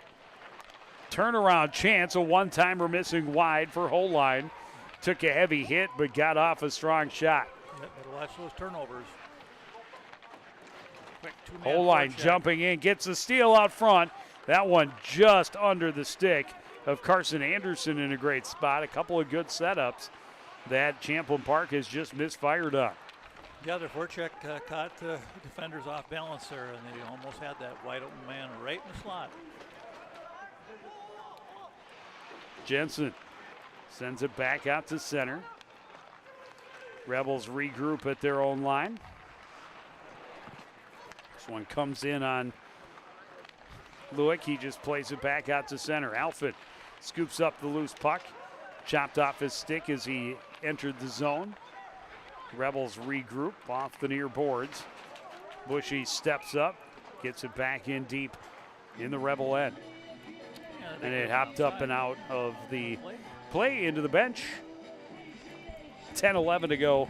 Period number 1. SLPCR a 1-0 lead on the, I believe, unassisted goal by senior captain Jackson Engberg.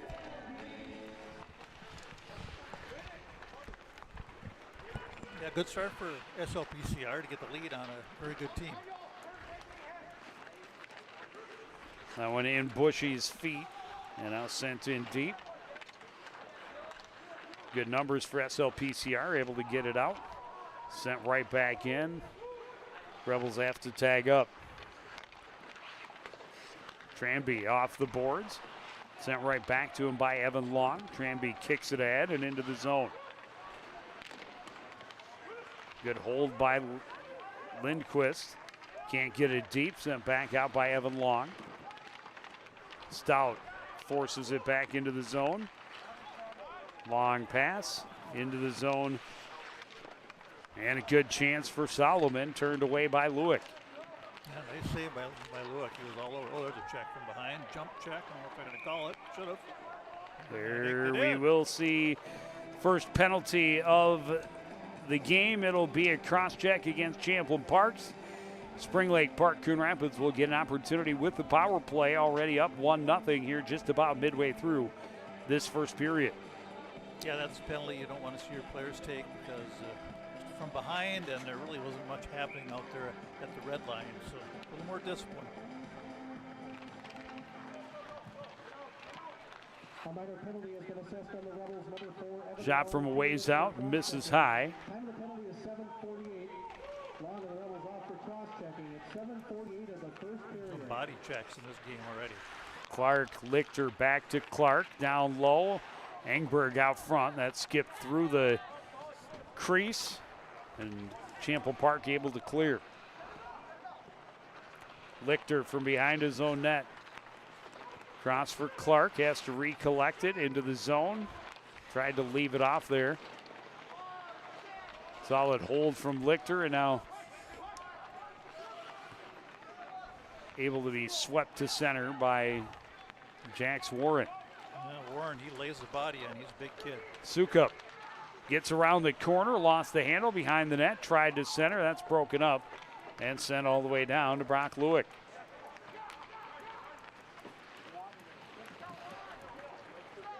Jackson Engberg gets in, short angle shot, missed the net, careened all the way back out and all the way back down to Brock Lewick. Looks good at playing the puck. He's really helping his team by being an extra defender almost on those passes. Oh, Lichter able to kick it away from Solomon, who was threatening. Solomon nearly got a steal again. Lindquist into the zone. Round the corner, short angle shot off the side of the net. Regained, looking to get it up top. Turned Herzog around, went all the way back down. Bushy's pass taken away again on that right side, trying to feed that right wing. A couple of times defenders have stepped up. yeah, Roll stepped up that time. Wackman sends it down and around. First one there is Wexeth. There goes the power play. Good kill by the Rebels. I don't think they had a No single shots shot. on goal. Yeah, zero. Centering pass denied. Roll stepping up, back the other way comes Champlin Park.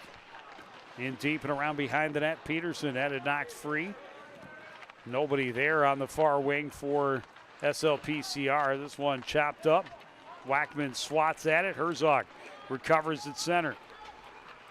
Barsness down the left wing trying to center. That was broken up. Pass back to the point. Engberg takes a hit, gets off a decent shot, the save and the hold. Yeah, good idea by Engberg. Just get some shots on net. That's the only second shot on net they had this period in my chart here. So they need more shots, but they have the one goal, so they're playing a pretty good period so far. Good defensively, just got to keep getting back. Don't want to get outnumbered. Whole line turns up ice. His pass a little bit behind Anderson, but he was able to recover it. Tried to drop. Whole line is shot, misses wide far side. Janish will play it in deep. Tranby tied up there. Whole line comes away with it. Poked free by SLPCR defense. Recovered Anderson in close. He's Nice save. denied by Lewick. Anderson continues to pressure on the forecheck. In deep with Luke Carlson. Anderson back to Carlson in the corner, tipped away from him. Played in behind. Tranby will recover. A little bit of room. He's just going to fire it the length of the ice. Get some fresh legs on the ice for the home team. Getting a little chippy out there. Stuff after the whistle there as Champlin Park clear. Gave an extra shove there as Holden didn't like something. Got Tranby. I'm not sure if that's what it was or Walter. No, it's Tranby. Yeah, Brody Holine is the son of former Coon Rapids softball coach Jamie Holine, and still current Coon Rapids physical education teacher Jamie Holine. Pep squad efficient exceptional Jamie Holine. Well, it's good to know. Champlin Park holding the zone. Yeah, they're just putting that puck to spaces and winning battles right now. Fan on the shot by Solomon. Loose puck comes to Jensen. Jensen's pass was deflected, so no icing. Long holds Sukup off the puck. Brockton Sandell in there as support. Coming free with it was Evan Long, and Champlin Park breaks out the near side. Solomon into the zone around Bushy. A shot misses wide, and that will head back out to center. You got to play the body on him. Don't look at dangling. Just get your body in the way of him.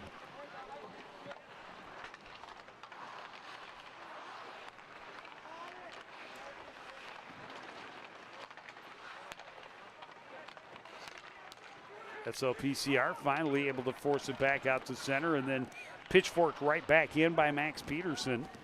Digging it off the boards is Pazandik.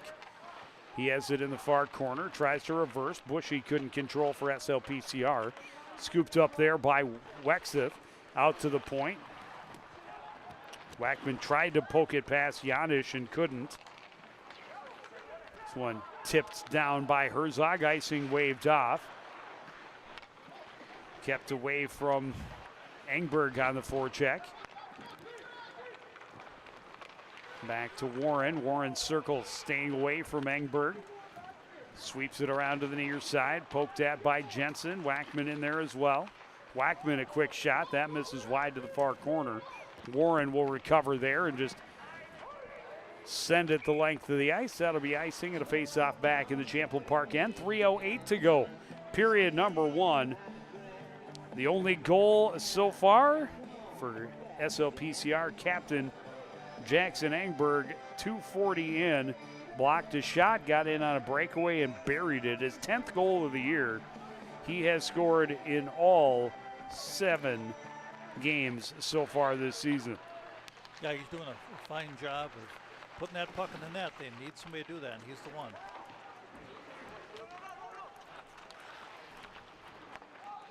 Jensen sends it behind. Stout sends it along. Chipped out to center by Clark. Back in his own end to recover his roll. He's chased by Engberg behind the net, protecting the puck. He's able to get it out to center. Into the zone. Solomon behind the defense. Lewick comes out to play it. Glove down. Chipped in by Nick Carlson. And Lewick wisely covers it up. Yeah, he does, because the strength of the Rebel team today so far probably is their game, is their forecheck. Once they get the puck in your end, they work really hard to keep it there. Their D pinches hard, they hold the line, and it's tough. You got to make some really nice passes to get out of that forecheck and get out of your own end. Well, to SLPCR's credit, they have withstood that pressure and really kept Champlin Park to the outside much of the night. Ooh. Backdoor feed for Holine, and he was defended, had his stick tied up, so defense in the right spot for SLPCR that time. Just flip it on net and look for a rebound. Had one for a second or two, but we'll be able to corral that. Carson Anderson right there sniffing for the easy one. Face-off win for Barsness. Tranby plays it around. Alford will skate out to center, lost the handle, sweeps it ahead for Sukup, who sends it down and around. Barsness hit hard in the far corner, poked at by Warren. Walking in was Bushy. That shot handled. Alford battling along the end boards. Puck comes loose to Champlin Park. Barsness can't quite prevent him from getting to center, but does force the loose puck, and SLPCR able to send it back in deep. Long pass ahead, deflected down into the zone by Wexeth. He'll give chase and pressure. Stout to Sukup, plays it out to center. Fired right back in by Brockton Sandell, and I think it was blown down as icing, but they say it was touch, so we're going to drop it at center. Yep, sunrise. Oh, 1:19 left. Good period of hockey, good pace. Both teams physical. A lot of contact out there to CP. Yeah, neither team really, I mean, the goal for Engberg one of very few legitimate scoring chances on either end. Yeah, and then the Rebels had that one shot from the slot. That was a good one. Chance from a tough angle for Solomon. Lewick made the save, and then bodies go flying past him. Cole Perkins takes the net off as he slides through, along with Wackman. Crashing that net for a rebound. Well, and again, the fact that Wackman went with him is encouraging for SLPCR. The reason he went with him, because he was taking care of the body. He had him tied up, and when the crashing player Perkins went down, so did Wackman, because he was engaged physically taking care of the stick. Off the faceoff, Lindquist gets it across to Teddy Wackman. Wackman trying to go wide. He's bumped to the boards, gets around. He scores! Out front, it's Brody Herzog that tips it home off the feed from Wackman, and it is a 2-0 lead with less than a minute to go in this first period. Yeah, that always is a big goal, last minute of a period, but that was a big goal because Champlin Park's been pressing a little bit. They've been putting some pucks in the net, and they get down there, get that puck across, and Herzog is able to slap it in there to get a goal, and that's a big 2-goal lead.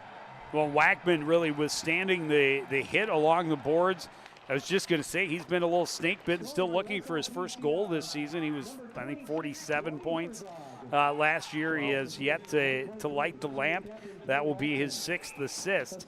But withstanding the check, getting in deep, and then just playing it out front, get the dirty goal. I don't know if Herzog just deflected the initial pass attempt or actually whacked away at something that had already been played by the keeper.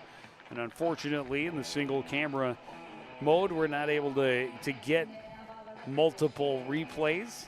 But either way, any way you slice it, it's a 2-goal lead for SLPCR. Not called. Stick right up in his armpit. Sure was, and here's an opportunity at the other end again. Firing wide is Andrew Clark. That played out front, and Clark couldn't quite get to it. Cleared away and out of play by Champlin Park. 24 seconds to go in the first period. Yeah, SLPCR right now is finding some rhythm to their game. They're getting pucks down low, and they're putting them on net and getting some rebounds. Keep that up.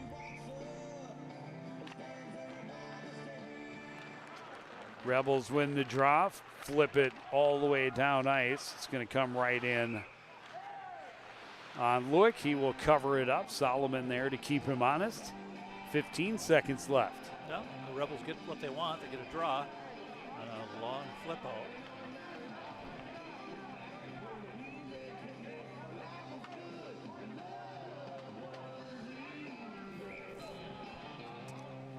SLPCR changes lines, get a matchup here at the end. Sukup on the faceoff against Carlson, able to tie up. SLPCR plays it all the way down. Well, it'll be icing, and we'll try it again with 10 seconds left. Yeah, well, 3 more of those, and you'll run the period out. Nothing else, you want to get the puck on the wall and just tie it up and ride the clock. Tie your man up. Yep. There you go. Soft it out nice and easy. Yeah. Soft to neutral ice. They send it back into the corner, and that will do it for period number 1. A goal early for Jackson Engberg, a goal late for Brody Walskog, and we have Herzog, and we have a 2-0 SLPCR lead going to the first intermission. You're watching Hockey Day Coon Rapids on CTN. Concessions, you name it. There's all kinds of things to do in there. We do appreciate your support. They'll all close down at the end of the second intermission, so this would be a great time to get in there and take part in Hockey Day Coon Rapids. There's your scoring recap of the period. 2 goals scored, both by SLPCR. At 2:40, it was Jackson Engberg unassisted. Then at 16:05, Brody Herzog with the assist coming from Teddy Wackman and Jackson Barsonis. That makes it 2-0 after 1 period.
party on, party people, let me hear some noise. DC's in the house, jump, jump, rejoice. There's a party over here, a party over there. Wave your hands in the air, shake it there, yeah. Three words when you're getting busy. Whoa, there it is, Hitman.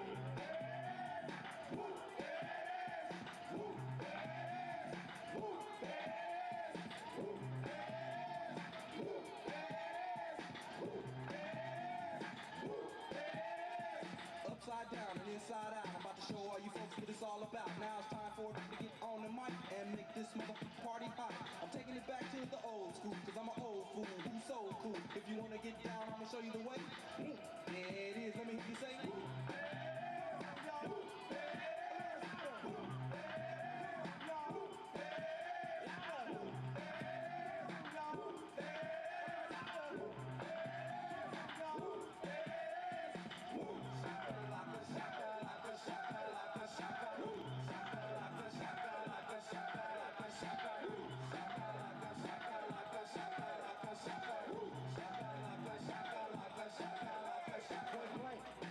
I drink it, and as I puff on dank, rock the mic.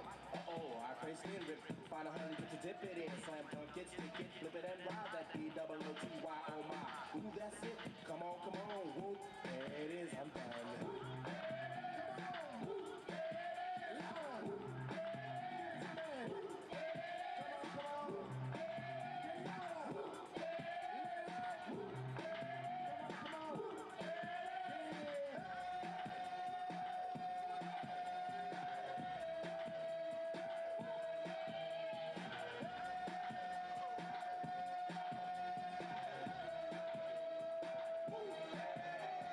I'm crazy because I'm pushing up daisies, the underground sound that you have found amazing, outstanding, demanding, commanding, you people dancing. That's a breath taker, I produce aka the Undertaker. You wanna come down to the underground old school? Here's a shovel, can you dig it, fool?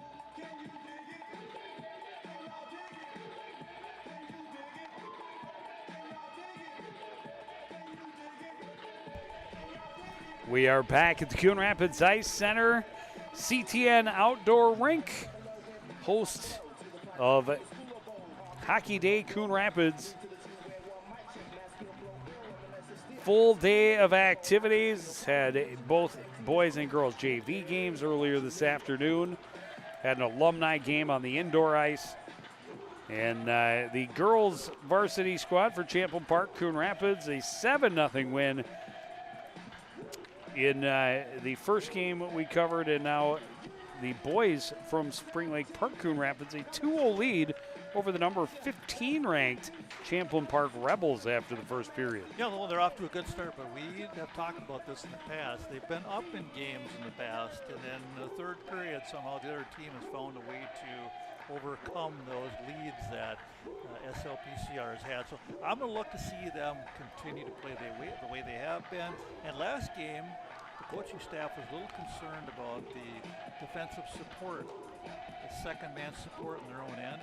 And I think the first period they solved some of that because they did support each other and made sure there were two people to get through, not just one a lot of the times. Well, and probably the best period defensively for this team that we have seen so far this season, personally witnessed, this being our third game that we have broadcast, but just well-marked guys in the slot, keeping the shots to the perimeter, tying up sticks, not allowing rebound chances, all of the things you want to see your team do from a defensive standpoint, they were able to do in that first period. Yep, we'll have to keep it up. They were outshot a bit by the Rebels and outpossessed, but what matters most is how many times you put it behind the keeper. SLPCR, a 2-0 lead. Lindquist in tight, will flip on the backhand, is handled by the keeper, Drifke. Back the other way, whole line into the zone. Plays it out front, backhand chance in tight for Carlson, turned away by Lewick. Long shot in, Lewick another save. SLPCR able to control. Wackman through center into the zone, and Lindquist in a step too early. Yeah, well, Wackman didn't help him out. He made that move at the blue line, and can't do that. Got to get the zone, then make the move. But good start so far. Keeping the Rebels out to the outside like they did in the first period. Face-off win for Champlin Park. Solomon down the wing, takes the shot. Saved and held by Lewick. Yeah, Solomon with a poor shooting angle, but it didn't matter to him. He whistled it on net. Lewick had to make the save. Well, and again, from about as wide on that right wing as he could have been. I have a feeling he likes firing the puck. That's why he gets all the goals he does. He likes to shoot. Puck played across ice, lost in the official's feet. SLPCR able to play it in. Barsness trying to control in the near corner. Sukup there to support. Stout keeps it in. Sukup turns, fires wide. Alphen, quick shot off the carom, and in good position to make the save was Cameron Drefke, and we'll have a face-off in the Champlin Park end. Yep. Good idea by Alphen. He had the puck there. He was alone. He figured, why not try to surprise the goaltender? He put a nice shot on goal, but he was denied.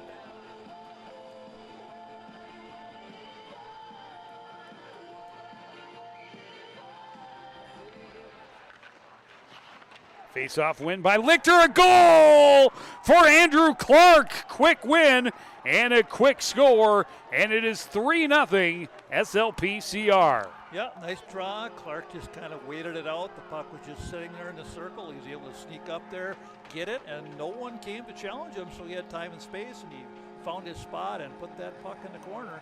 And that's a big goal early in the period, just a minute and 22 in. So the SLPCR team doing a heck of a job so far. Just have to keep playing hockey. Win another draw. Engberg chips it in, gives chase. Tried to center. That was knocked away by the stick of Derek Roll. Roll pressuring far side. And Wolter took a heavy hit but kept the puck in and out flipped up over the short glass on that far side and out of play. And that's one of the adjustments you have to make. You're used to having a taller glass along the boards to use to send the puck out of the zone, and a little bit shorter here on the CTN outdoor rink. End up with a few more pucks out of play.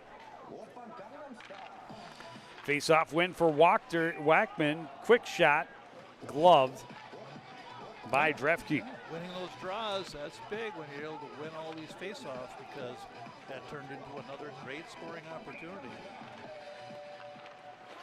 Well, and those two, Wackman and Lindquist, were the top two scoring players for Champlin Park last year. A good opportunity on the fly for Champlin Park, but Carlson missed wide. Yeah, the Rebels need a goal. They're right now kind of snake pit because they've been outscored quite a bit the last two games since the first period.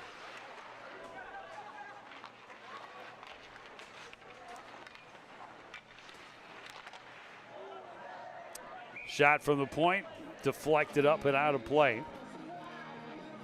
Yeah, sometimes when your team kind of gets in a little mini rut, sometimes things just don't go your way, and then all of a sudden you're hanging your head going, oh, here we go again. Right now you can see the Rebels doing that when they go to the bench. They're shaking their head. They're wondering, okay, why didn't that shot go in? What happened there? But they just have to try to keep playing through it. Face-off win for Sukup, but Champlin Park able to break up the breakout. SLPCR going back the other way, kept away from Alphen. Sukup recovers, flips it all the way down. That'll be icing, and we'll try again in the SLPCR end. Well, hit the referee's skate, but still an icing. I didn't think that would have been an icing, hit the referee's skate. But somehow that puck magically kind of lost a lot of its velocity. It wasn't the boards. Oh, Alphen pitchforks it all the way down. It'll run out of steam. So icing waved off, and Janisch is pressured. Puck played into the slot. Coming back the other way, Luke Carlson pressured by Alphen all the way down. Stops up just into the zone. And now we'll try and sweep it down into the corner, tied up along the boards. Comes free, quick shot, save made. And SLPCR unable to clear. This one flipped to the far corner by Warren, and it did end up deflecting up and out of play. Yeah, that's okay. Stoppages of play are good right now. Just keep rolling your lines, keep everybody fresh. Referee coming over to explain something to the coaching staff in front of us here. Right about that icing thing. Or about the shot from the point, stopped up. Nice rebound. SLPCR able to clear the rebound to the corner. Champlin Park doing a good job of winning those battles along the board, but SLPCR continuing to deny the center of the ice. So even though they're getting the possession, the Rebels along the boards, they're not able to get it to good scoring territory. Jensen flips it down, and that is going to be icing. He was still a step or two shy of center ice, and SLPCR does not want to be drawn into this leading 3-0. That's what the Champlin's game is tonight. They're trying to be physical. They're getting a little chippy at times. And like I say, you don't want to be in that game when you're up 3-0. Just walk away from that. Don't give them any reason to get fired up. Sometimes easier said than done. Lichter is heading for the penalty box. As is 17 for the Rebels. So Paul Pazandik and Caden Lichter will have a couple of minutes to cool off. Yeah, and that's good. The referees should start calling penalties, start putting people in the box if they're going to get physical after the whistle. Well, they're coming over to have a chat. I don't know what about, but they're all at the referees are all conferring with the scorekeeper area. So number 3 has 2 minutes on the board, and I don't see anything up there for Oh, so Champlin Jensen Park. in the It's gonna be a box double as minor. well. Oh, okay.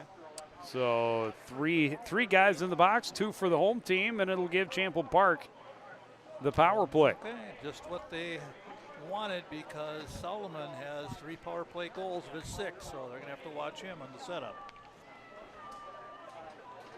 Well, they can get right back in the game with a goal here.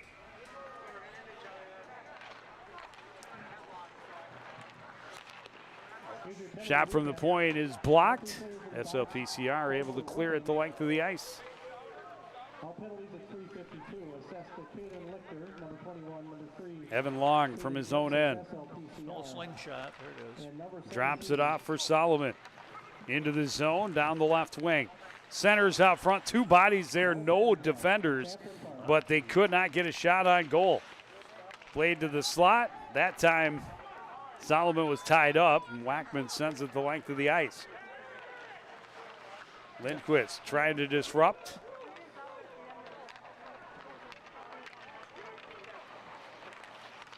That's what you do right there. Stand up at the blue line and dump it down. Able to get some fresh legs out as well.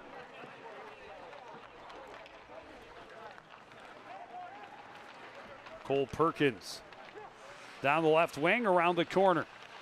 Trying to center. Bounces out to the point. Long, a shot through traffic. Did not make it to the net. And eventually, Lewick able to track it down in all the feet, get a cover, and a face-off.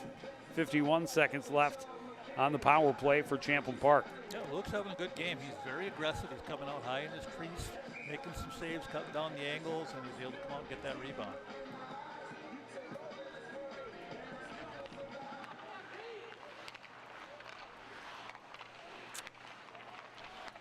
Warren up top.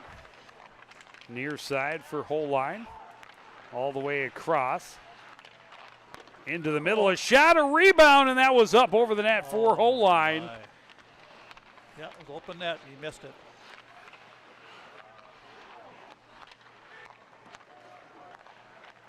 Warren up top again. Trying to hit that bumper. Into the middle, and Carlson this time missed wide.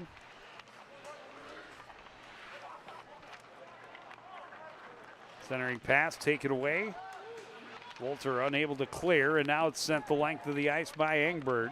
bad Engberg didn't see. He had Alpha wide open right in the middle. Holine through center, cuts back into the zone. Right side. Puck knocked away, recovered by Wexeth. Trying to center, that was broken up. Penalty is over. Couple of shots on the power play. Just the one that got through to the goal. So just one shot on goal for the advantage, but huge kill for SLPCR. Yeah, and luckily that one went over the top of the net with the open cage. So all was good on that penalty kill. Clear attempt by Lewick ends up over the glass, out of play. Yeah, I say whistles, no problem. Get the lead, take some whistles when you do too. Don't worry about it. Icing's fine, out of play is fine. Keep your lines moving, keep people fresh. The longer the clock keeps ticking, the tighter the Rebels sticks are going to get in their hands because they don't want to lose this game, you know that. Shot through traffic, deflected, but Lewick got a piece of it. Sends it into the near corner. SLPCR able to force it out to center. Lindquist bumped off it as he enters.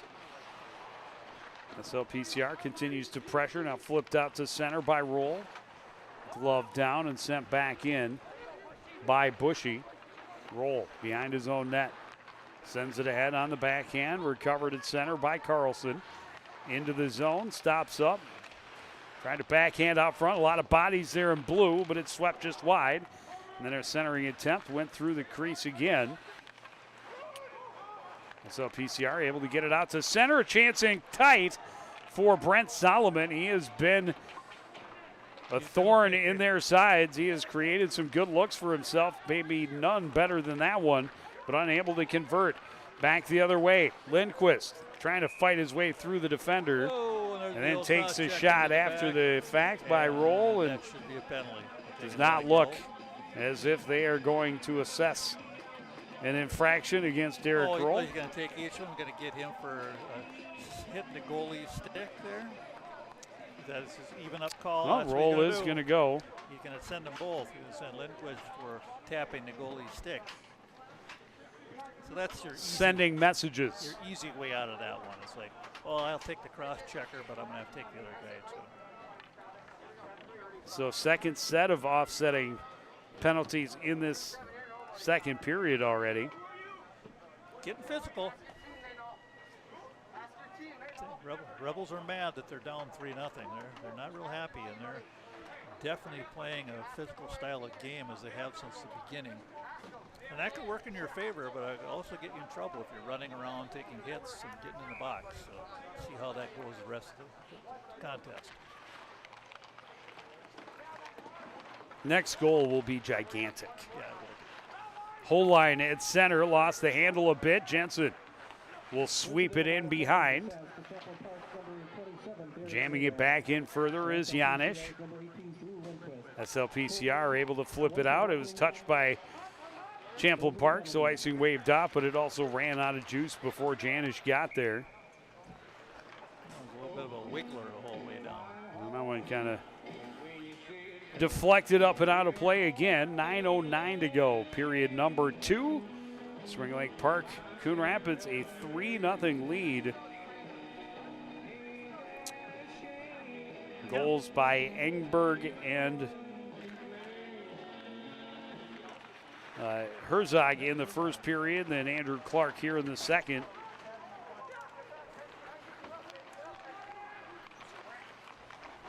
Janish gets to the red line, dumps it in, went off the official. Almost got the lucky break they needed there. Good back check and positioning, though, by Andrew Clark. Breaking things up. From the point, Janish, that hit traffic. Nearly bounced to an open Rebel stick. Janish again. That one hit traffic, ended up in the corner. Holine recovers. Holine trying to flip it out front. Bodies crash in the net. Lewick, traffic right in his face. That's PCR able to clear the zone again. Rebels send it right back in. Bushy with time. Flips it out. It bounces through and gets Lichter in behind the defense. Lichter trying to center. He was upended by the sliding Warren. Yeah, that was close. Had an opportunity there. Long pass taken away. Bushy will send it in. SLPCR had to tag up. They'll get some fresh legs on the ice. That one flipped up and out all the way down. And that will be icing. Okay. 7:48 to go. Well, you can see Champlin Park. Their strategy is to get the puck down the offensive zone, shoot that puck at the net, crash the net, just go for that puck in front, try to get that rebound. But so far, they haven't got that goal they've been trying to get on that strategy. Well, and SLPCR, again, to their credit, defensively, have done a great job of picking up bodies in the slot. Lost a couple here early in the second period, but fortunately did not cost them, and have regrouped a little bit in the last couple of minutes, and really just challenging and tying up bodies anytime they're in the middle of the ice in the defensive zone, just making it hard for Champlin Park to get any high-quality scoring chances, because when they're in the middle of the ice, they're finding themselves all tied up. Yep. Players have left the penalty box. So both benches have a full complement of players. A nice crowd filling in. We've got them all the way around the boards here on most of the rink. So good for the hardy souls out here in this 30-degree weather. Yeah, it's with negative temps midway through the week. It really rebounded nicely weather-wise, and a beautiful day for Hockey Day Minnesota, or Hockey Day Coon Rapids. That pass just out of the reach of Lindquist. He tracks it down in the corner, takes a hit from Sandell, back up on it. A couple of defenders squeezing him to the board, and that gives the chance for Carlson to collect and skate it out to center ice. Carlson all the way to the other end, is shot blocked, and then the shoulder save by Lewick. It's a weird one. It hit something and went up in the air, and Lewick was with it. Carlson had it knocked away by the sweep check by the keeper. Jansen, closer rebound, just missing wide, and Lewick able to find it and get it covered. Another great scoring chance for Champlin Park that just trickles wide on a rebound where they had a wide open net. How that didn't go in, I couldn't tell you, because it should have. That's another one where two or three in this period Yep. where they've had rebounds with 24 square feet of gaping net in front of them, and they just have not been able to find it. Well, part of it is Lewick is so active. I think they're rushing their shots instead of taking their time. They know that he's really moving around a lot in his crease, so they're a little bit nervous on their shots rather than taking that extra second to find the opening. One, as you talked about, gripping their sticks a little tight. They've gave up 8 goals the other night against a very, very solid Rogers team, and now here coming in, I guarantee this is a team that they felt they were far superior to, and they thought, great time, wait for us to bounce back. And not to say they took them lightly, but did not expect more than midway through the game to be down 3-0. And this team, the SLPCR team, played Maple Grove tight, and they've had some good hockey games. They've come up short at the end. And icing waved off. Lichter gets there first, looking for that support.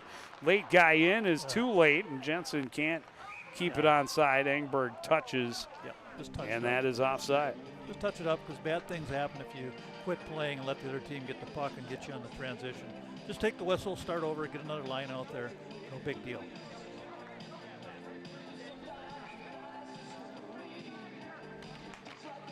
Rebels going to draw.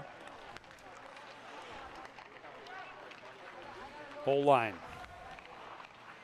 Won't find room in the middle. Gets to the right side, gets into the zone, dances his way through a couple. That shot going up and over, and it took a funny bounce off the glove of Lewick, but fortunately defenders there to sweep it out of the front of the net. He has a horseshoe with him so far. Walter, high bouncer that Barsness couldn't corral, and it'll end up being icing. Good idea.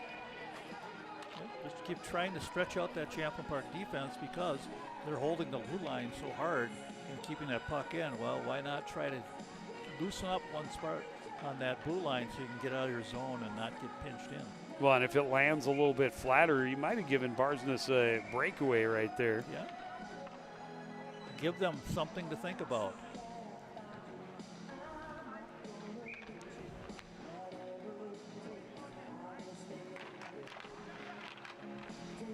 SLPCR had, 8 men on the ice for Yeah. that puck drop. Yeah, they didn't seem to care. Champlin Park thought they had played it with a high stick and then weren't going to touch it, but they did, and play goes on. Nice passing. Shot from the point by Evan Long, gloved by Lewick. Yeah, Lewick's going to see those all day. If there's no traffic in front of him, he is on the puck this evening. He's seeing things. He's very good in his positioning. But that sequence there, the Rebels were moving the puck around real nice. They went low to high across, got the shot off. So they have a lot of good skill. They're just not finding the back of the net so far. Centering attempt, knocked back behind. Rebels able to regain control, played through the slot all the way back out to Long at the point. Shot through traffic and still loose in everybody's feet. Finally controlled by Lindquist. He shovels it around far side. First one there is Derek Roll for Champlin Park. Wackman able to get control and flip it to the other end. Way out is Dreesen, gloved down by Roll. He'll play it back out to center. Well, the Rebels are starting to control play a little bit more here in the last few minutes, so SLPCR has to just kind of keep buckling down like they are, keep those shots to the outside. Warren, save made by Lewick. Rebound in the corner. Champlin Park able to gain control again. Trying to cycle. Solomon plays it out front. Lewick thought he had it covered. Solomon gets it back out to the point. Shot from Roll was deflected into the corner. Peterson back out to the point. Wexa sends it back in deep. Centering attempt taken away by Wackman. Can't get the clear. Held at the line this time by Max Janisch.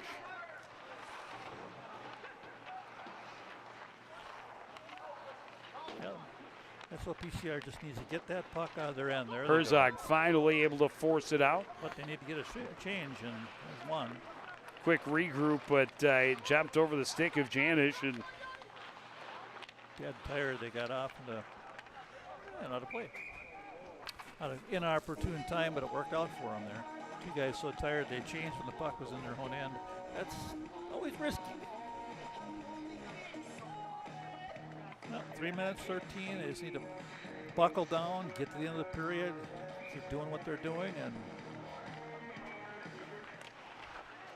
tie up off the draw. Kick to Engberg, cross ice. Clark will send it in deep. Engberg challenging. Janisch sends it around far side. A couple of SLPCR bodies collapse on the puck. Clark pokes it to Engberg, trying to center, taken away by Warren. Warren up the right wing, flips it in on the backhand. Stout takes a bit of a bump, hits the ice. Puck comes free to Bushy behind the net. Swings it around for Engberg. Engberg flips it out to center. Settled at the blue line by Janisch. He turns it around, whole line. Pressured off by Engberg. Clark recovers into the zone. Lichter stops up top of the circles. Now flips it down. Clark bumped off it in the corner by Carlson. He stays with it on his knees, continuing to play the puck. Lichter bumps a man off it, but recovered by Janisch. His pass deflected all the way down by Cole Perkins. The Rebels getting a line change down to the final 2 minutes of period number 2. A turnover in close. An opportunity for Solomon. He hits the side of the net. just a simple regroup, not enough mustard on the puck. Almost a disaster, but didn't go in. Yeah, missed opportunities, the story for Champlin Park here in this second period. 3 or 4 good looks that they just could not take advantage of golden opportunities.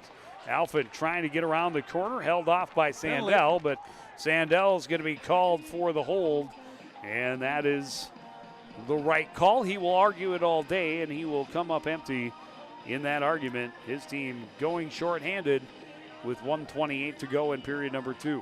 Well, that's a good thing for SLPCR, I think they need a power play here to settle things down, hold the puck down the Rebel end, and see if they can get out of this period right where they're at, or add to it. As Champlin was coming hard at him for the last 8 minutes here. Clearing attempt hit the official. Carlson back on it this time. He's able to send it all the way down. One power play for SLPCR in the first period. They did not have a shot on goal. Lindquist down the wing, in tight, the save by Drefke. Good shot. Wackman steps in. That shot hit traffic, recovered behind by Barsness. Out to the point, Bushy. Back to Barsness, chips it low for Wackman, had to wait for it.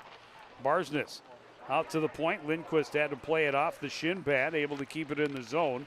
Barsness trying to give it back to him. That was nearly intercepted. Lindquist able to recover. Wackman far side. His shot in tight. A rebound chance, but Herzog couldn't get a stick on it. Too bad. It was there for Herzog.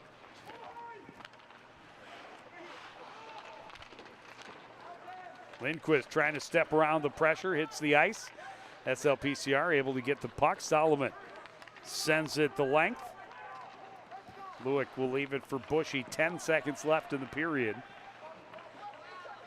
In no hurry is SLPCR getting some fresh troops on the ice and end up with it being offside. 3 seconds left in the power play, or in the period.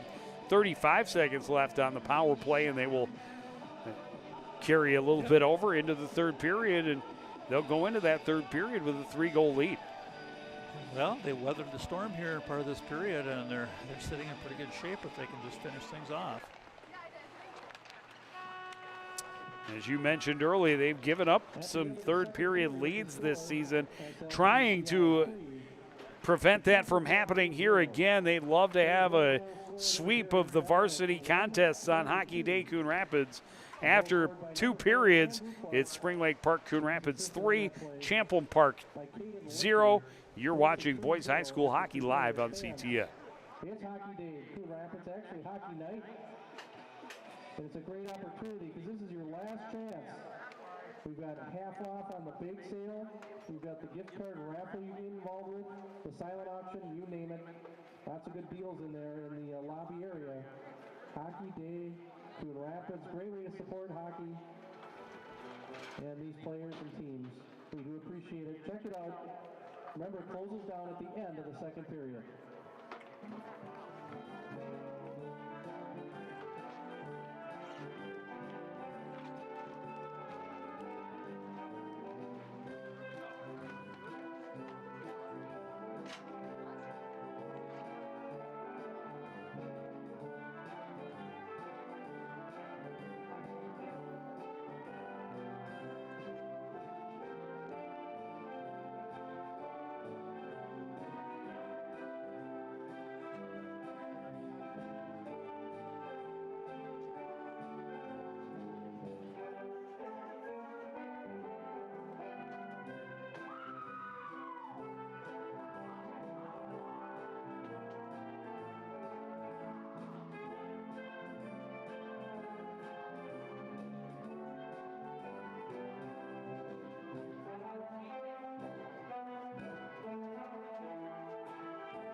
Back at Coon Rapids Ice Center, the CTN Outdoor Rink has been host to a day of festivities for Hockey Day Coon Rapids, and it all comes to a culmination here with the third period of the boys game. Spring Lake Park Coon Rapids a 3-0 lead over Champlin Park.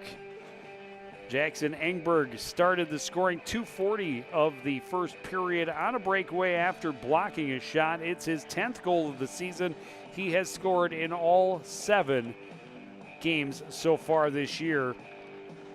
Added a goal in the final minute of that first period on a redirect from Herzog. And then in the early part of period number 2, off a face-off win by Caden Lichter, Andrew Clark able to net his second of the season.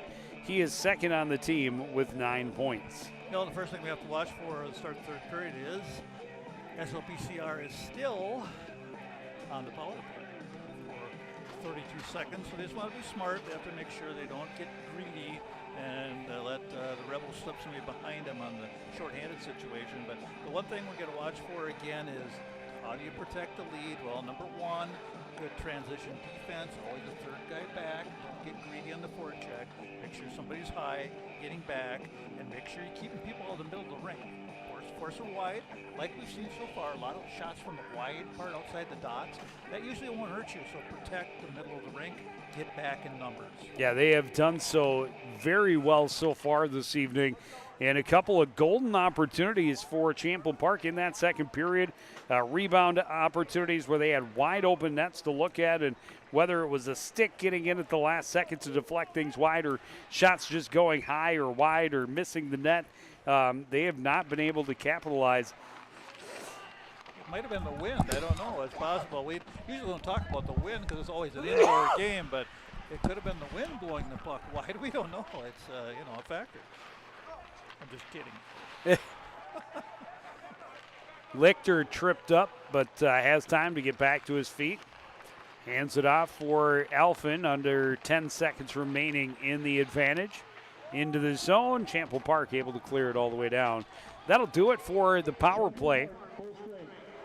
Spring Lake Park Coon Rapids now 0 for 2 with the advantage. Speed from Jackson Engberg end to end. Finally tipped off his stick. And Champlin Park coming back in numbers. Solomon out front. It was tipped away from Anderson. Anderson trying to get it back to him behind the net. Intercepted by Sukup. Played up the boards. Janisch crashes down to break that up. Tranby can't get it out. Carlson turns. That got through. Lewick made the save. Shot from a ways out. Lewick makes another save. Covers it up. We'll have a face-off to his right. Well, that's what the Rebels want. They want to get shots, get 2 quickly there. One was a nice screen, and luckily Luke was able to see that through that screen and fight it off and not leave a good rebound. Well, and Carson Anderson was right there looking for that rebound, but he was eliminated by Tranby. Just take care of the doorstep, and good things happen. Lindquist's pass hit a skate. Wackman tried to reach back for it, could not collect. Anderson able to play it back in. Bushy. And now out front, a goal for Brent Solomon. We talked about it. For the most part, they have kept control of sticks in the slot. They have had a couple of lapses in that area, and this time Solomon able to make him pay. He comes down the slot. Nobody picks him up. Good feed, and no chance for the netminder, Lewick. Too many people were worried about the puck on that one. You got to remember, the puck behind the net is not a problem as much as the open player right in front of your goaltender. So tighten things down. Hopefully don't have a relapse of what's happened a couple times earlier in the year. Well, and the last thing you want to do is give a team with as many quality athletes as Champlin Park hope. Yeah, now they have hope. But just got to get back to business. They dump it in their end, tighten down the forecheck, and there's some trouble possibly. Yep. 2-on-1, puck lost in the skates, though, of Luke Carlson. Kicked through the blue paint. But yeah, it was developing a 3-on-2, and it just did not lead to a shot on goal. This one from a ways out by Warren is handled and covered by Brock Lewick. Yeah, the Rebels are just going to keep firing pucks. They have a lot of shots so far, but a lot of them are wide, but that's their strategy. Put it on the net, crash, hope for a rebound, hope for an error, a mistake. They have 23 shots, and they have 4 already this period, so that didn't miss me much. Warren's shot hit something, went wide, a chance, and there's one off of the iron and out of play off the stick of Brent Solomon. Solomon had a good look, stopped up by Lewick, had another chance, ripped it off the post, and it ends up out of play. Well, right now for SLPCR, someone has to step up and stop this momentum from the Rebels, because the Rebels are coming hard right now. There you go. Janisch fans on it. Engberg tips it out. Engberg on his horse behind the defense again. He's turned away by Drefke. I thought he slipped it 5-0 again. He just got his pad back and kicked that out as it was heading towards the open part of the net. So I know why you were excited. Solomon shovels it ahead out of the reach of Carlson. Turned around by Tranby, but held by Solomon. He goes high, misses it over the net. That's going to go all the way to the Champlin Park blue line. Sent right back in. Comer turning it around. That pass taken away. That would have been offside anyhow, and that's what they're going to call it, although I don't think he touched it across the blue line as Brockton Sandell had it knocked off his stick as he tried to enter. I Solomon has scored so many goals. He can really whistle the puck. And he can. One just barely missed. He really snapped that one off quick.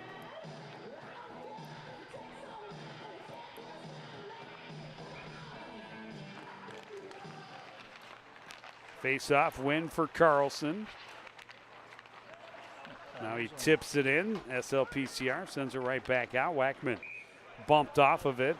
There should not be icing when the pass was intended for a guy who was checked off the puck, but that would only be my silly interpretation of the rules of this game that I know very little about. Oh, yeah. Being very humble. That's nice of you. Face off to the right of Lewick. Champlin Park. Another face-off win. Herzog, good pressure, able to force it out of the zone. Sent right back in. Wolter. Pinched to the end board by Perkins. Rebels play it out to the point. Long through traffic, a tip and a goal, and it's back to a one-goal game. Well, that is exactly what we were talking about, is the Rebels are getting offensive zone pressure. They're getting pucks to the net. They're getting the tips, screens, and all of a sudden the old, here we go again is happening for SLPCR, because this has been one of their problems this season so far. They've been ahead in games and they've been giving up leads in the third period. And half that's psychological, but it's also, sometimes you have a timeout to use. You don't want to burn it till the end. See how it goes here for the next couple of minutes. Alphen sends it just wide of the net. Back the other way come the Rebels. Alphen chops it back into the Rebel end. Turned around by Janisch. Regroup through center. Nick Carlson into the zone, down the left wing. Into the corner, centers. It hopped away from Cameron Anderson, who was in the slot. Solomon back in his own end, staying away from Alphen. Gets around Barsness. Tried the drop pass. Barsness waits for it, now plays it across. No one there, and it's sent right back in by Champlin Park. Chopped out to center by Trout. Stout will get it back as Warren just sends it back into the SLPCR end. Nothing on that clear attempt, and it was taken away by Solomon. Poked free by Lichter. Played up the boards, but Janisch keeps it in. Quick turnaround shot by Solomon. Deflected and went wide. Warren back out at center for Champlin Park. He'll send it across to the near corner. Hit a dead spot, just stayed there. Jansen trying to get rid of it, but opportunity for Pazandic coming off the boards. Is played all the way down, and SLPCR has iced the puck. This is starting to look a little familiar to our first game, isn't it? When Elk River was icing the puck just about every time they got a hold of it. And right now the same thing is happening for the team in the white jersey, as they're really on their heels with Champlin Park putting the forecheck on them very hard and succeeding. Off the face-off comes in on Lewick, and he covers up.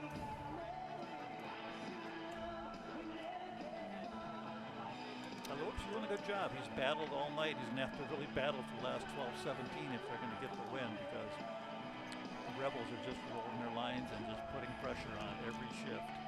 They are bringing it absolutely. Clark in the face-off dot against Peterson. Peterson able to win it back. Shot from the point by Roll. Didn't have a lot on it, and it was deflected wide. Engberg able to force it out.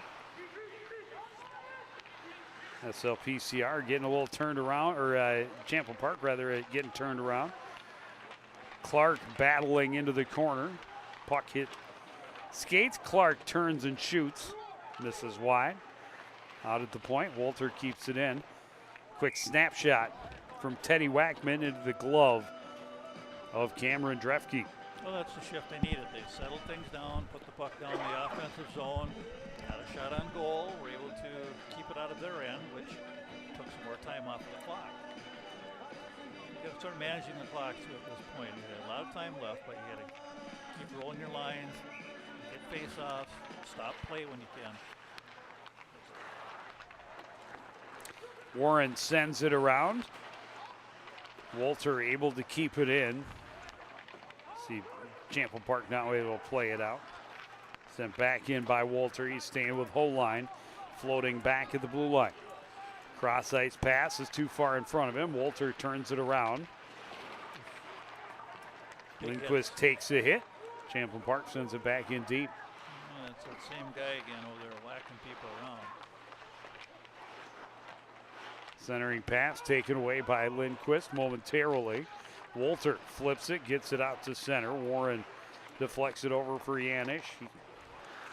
Janish can't get it deep. Lindquist's pass is deflected. Walter will sweep it behind. Bushy. One touch for Wackman. Flips it off the board and out. Lindquist pokes it to himself. Stays with it, and tightest shot, a save by Drefke. Drefke made a big save there. That was a good opportunity. Stout's pass deflected in deep by Jensen. Drefke stumbled as he went to play it along the end line. Champlin Park has numbers. They were able to regroup and break out to center. Kicked ahead by Anderson, too far. Jensen will play it for Stout. Head for Barsness out to center. Turned around by Long.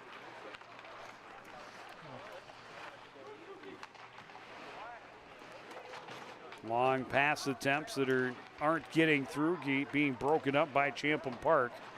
And now here's Solomon. His shot turned away by Lewick, who came way out of the crease. That shot blocked by Jensen out front. And then cleared out to center. Alford giving chase. Loose puck collected by Sandell.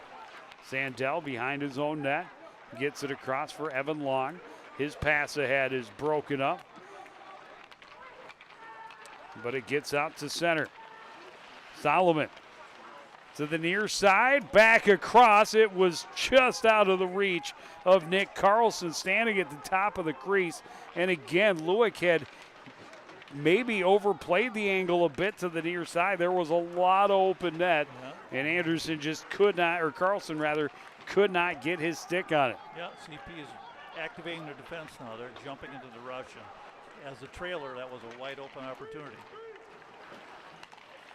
Wexit trying to send it in behind it to Pazandik, but that didn't get through. Here's Lichter back the other way. Lichter trying to leave it off, but Bushy Get it deep not able to receive. And don't do that drop pass behind your back at the top of the blue line. Get the puck deep when you have the lead. Every time you get it deep, 15, 20 seconds off the clock. Doesn't matter at the end of the game. But good response after that second goal. I think that SLPCR has played a lot better. They've started skating again, and got their head in the game, and good things are happening. Good step up. Walter staying with it. Trying to drop it off. Wackman able to get it in. Step around a defender, but offside. Argues his case, and you're not going to get the linesman to change his mind. I like the move. I think it did stay onside, but it looked a little weird when you poke it around and then sidestep out of the zone. Again, dangerous place to be dangling the puck.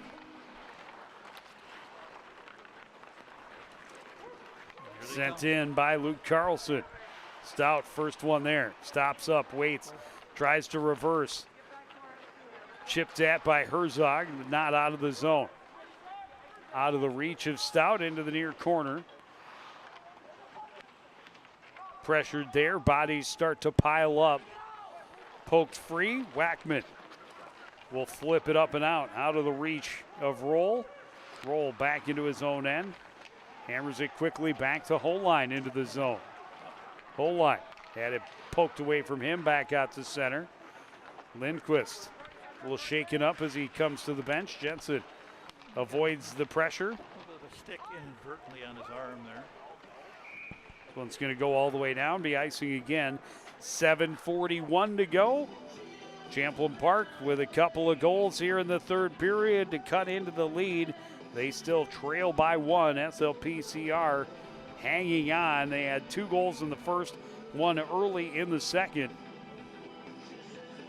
The Champlin Park Coon Rapids has had the advantage in shots and time of possession all game long, and able to finally cash in on a couple of opportunities here in the third period, and they continue to buzz. Saved by Lewick. Couple of bodies right on the doorstep. This one out to the point. Didn't get past Janich. He kept it in. Blocked by Alphen behind. Solomon in the slot. Couple of bodies there to tie him up. Alphen can't get out to center. Tranby circles back, plays it across. Barsness knocked to the ice from behind. No call. Poked at. Here's Alphen. He's got Barsness with him. Shot, a goal! A huge one for Caden Alphen to put his team back on top by 2, just under 7 minutes to play. That was a very good response, and what Alphen did there is he just stayed with the puck.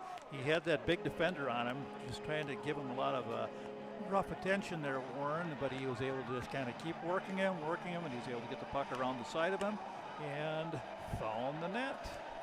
4th goal of the season for Caden Alphen. It comes at a crucial time as they had seen their 3-goal lead dwindled to 1, and now a little bit more breathing room. Broken stick for Champlin Park's Holine, and the whistle blew. The puck did go out of play on that. Oh, it did come up out of play. Well, I was surprised, and maybe it's different now because sticks break so often, right. But just skating across the ice with the broken stick in your hand was a penalty in my day. It's 10-minute misconduct.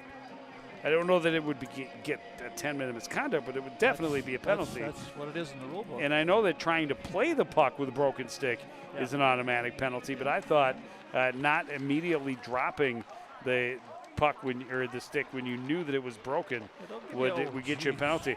Quick one-timer turnaround by Solomon, and a blocker save is huge. Yeah, can't be running around now. You got to just. Solomon again. He's just going to turn and fire every chance he gets. There's a way. Big block by Andrew Clark, gets it back out to center. Got to play your positions. Don't run around because the Rebels are moving the puck like they have been all night very well. And tying it up over there. Let the clock run. Just keep tying. There you go. Out of the zone. Cross ice. Bushy with some room. Couldn't flip it to center. Second opportunity. Gets out to neutral ice. Pass across too far for Wackman. Wackman forechecks into the corner. Lichter recovers. Lichter, a little bit of room. Taking his time. Now sends it back behind. Out to the point. Stout from a ways out. That went wide. Watch the middle. Again, they get it to Solomon. Solomon behind the defense. Goes to his backhand. And he is stopped, but he does draw a penalty. He gets Champlin Park back on the power play. Well, I think we saw the same kind of thing against Robbinsdale, Armstrong, Cooper, where they were able to sneak a puck right up the middle and get it between the defenders, and that happened again because they just didn't have the right depth. So luckily it didn't go in the net, but now they have to try to survive a good Rebel power play.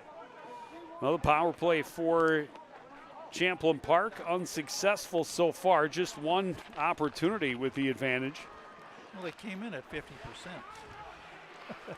Yeah, if they, I saw that too. I always take the Hubs numbers with a grain of salt, especially when it's a 50% power play. Yeah, let's just say it's probably high. It's pretty good. Yeah.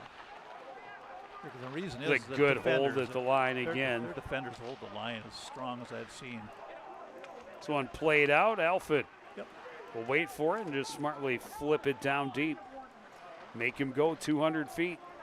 Absolutely, and take some time off the clock, under 5. Long leaves it back. Pass ahead into the zone. Anderson stops up. A lot of support. 4 bodies in the corner for Champlin Park. Centering pass off the back of the net. Held at the line again by Long. Down low, Solomon, 1 touch. Anderson a goal on the power play, and it's back to a 1-goal game. Yeah, they moved that puck around real fast and got it to the middle one more time, and it was just a one-timer. And they had SLPCR had a chance to clear the puck out, but the Champlin defenders have been holding that puck in the zone all night long. Sometimes you got to look middle rather than up the wall because they're usually standing by the wall.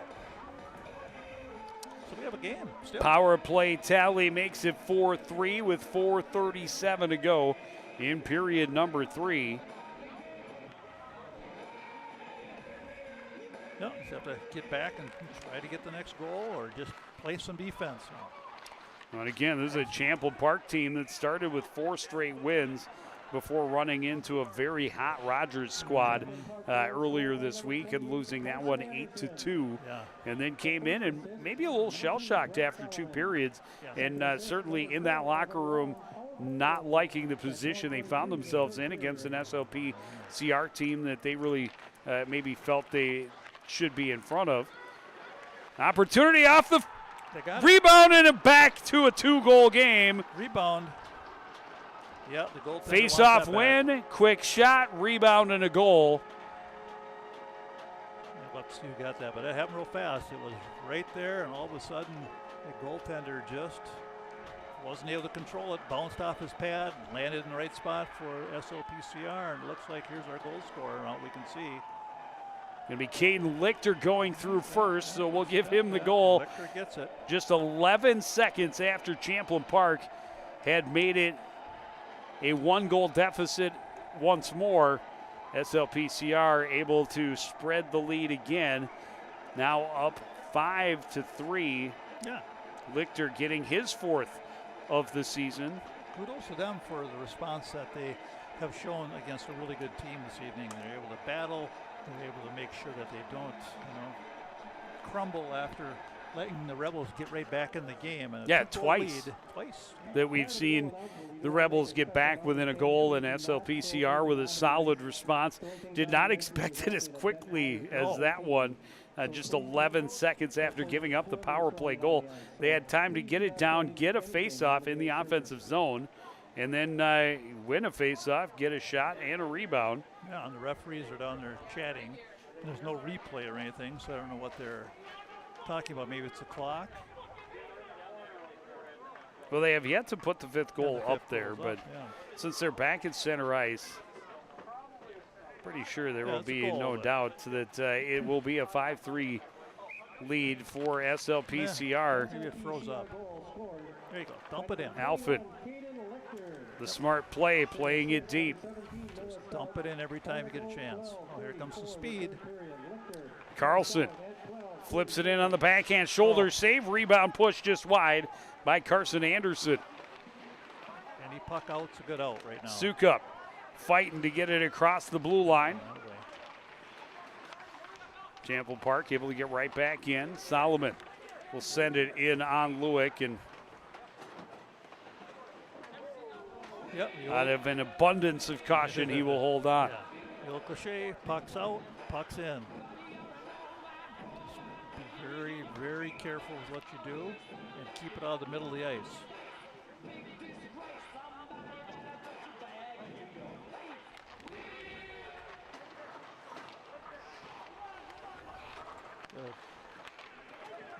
Herzog sends it out, but not enough on it to be icing. Yep, nicely done.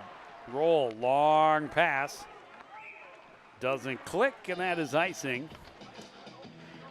And we saw a lot of that, especially through the first two periods, whether it was just due to how well SLPCR was defending or the fact that they were coming off their first win and they found them or lost and found themselves trailing.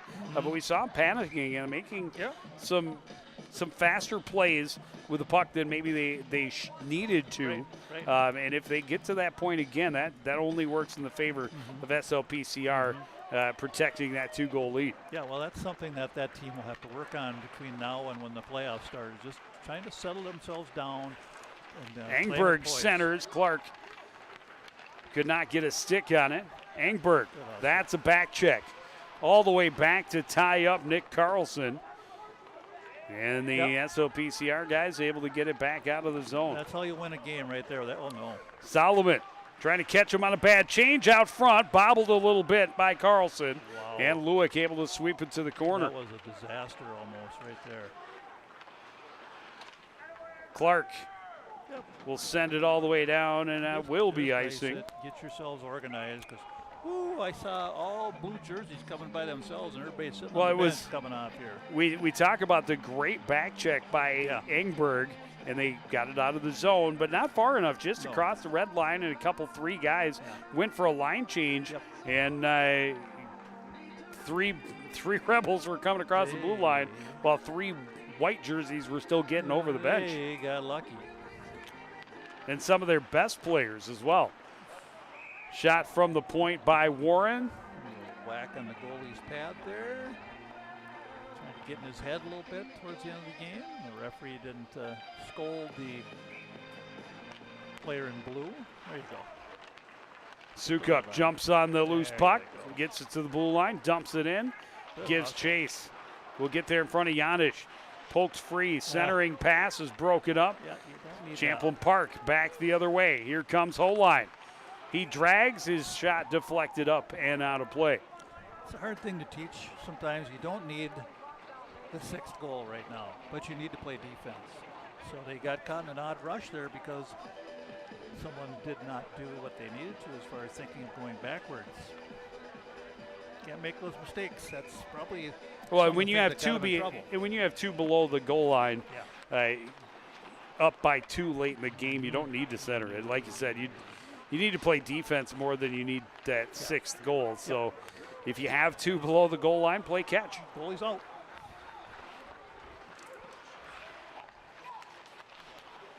Shot is blocked by Jensen. Lindquist able to chip it out. Wackman giving chase and will not get there before the icing. Just barely got across the goal line. Yep. Too bad it's not the hybrid. He would have been the race winner, I think. But good effort. And you get to change lines, get fresh bodies out again. There's nothing wrong with that.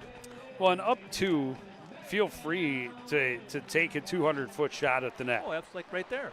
And that is what they're going to do. You'll take the icing. That'll take a couple of seconds off the clock, but, Okay. All right. You're okay with that.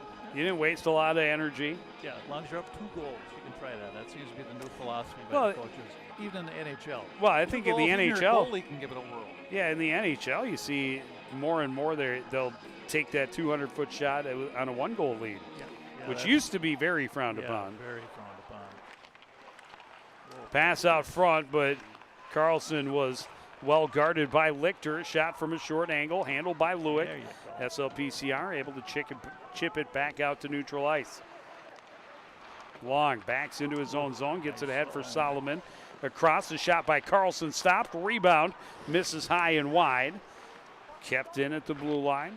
Chop back in. Here's Solomon. Deep and wide. Solomon trying to wrap around, lost the handle. Just battle. Tie the puck SLPCR swarming to the puck, can't get it out of the zone. Played in behind the net. Poked at, comes free. Engberg bounces it off the boards and out. All the way down. Icing waved off as it was running nice out of pass. steam, and that was, Offside. yeah, I was going to say By a that. whisker. That was close. That was a nice pass. Yep, and He turned they're and gonna zipped say it. all the way down, and that is a crucial. Yes. Oh, just to the That's just still- outside their blue line. That's okay. That I was thought like they a were going to couple say all the seconds. way down because he was still in the Right. defensive zone when he made that pass. Yeah, he was. They could, and Timeout. there's the timeout from Champlin Park. So I thought on an intentional, it went back to the zone in which the Yeah. pass originated from, which would have put Yeah. them all the way back in their defensive end. And I guess he didn't feel it was totally intentional. It was But- a long. In the old days, that was Yeah, an offside pass. It was a two-line pass. Well, But now, wow, that line in the two-line middle, pass, not there. that's a concept that That's an hockey old players one. nowadays have no idea what you're talking about. Yeah, that really made the game tighter, didn't it? Well, it did. You couldn't pass from your defensive end to someone red on the line, other yeah. side of the red line. Yeah. Slowed the game down quite a bit.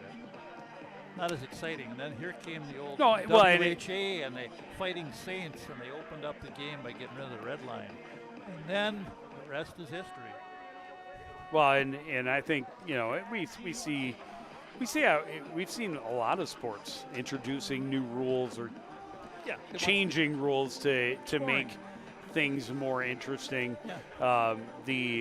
I think the college rule in hockey of if you score on a delayed penalty, you still get the power play is a phenomenal rule. When they took Tough one, away isn't it? the icing shorthanded, Yeah. so you could no longer ice it shorthanded in youth hockey.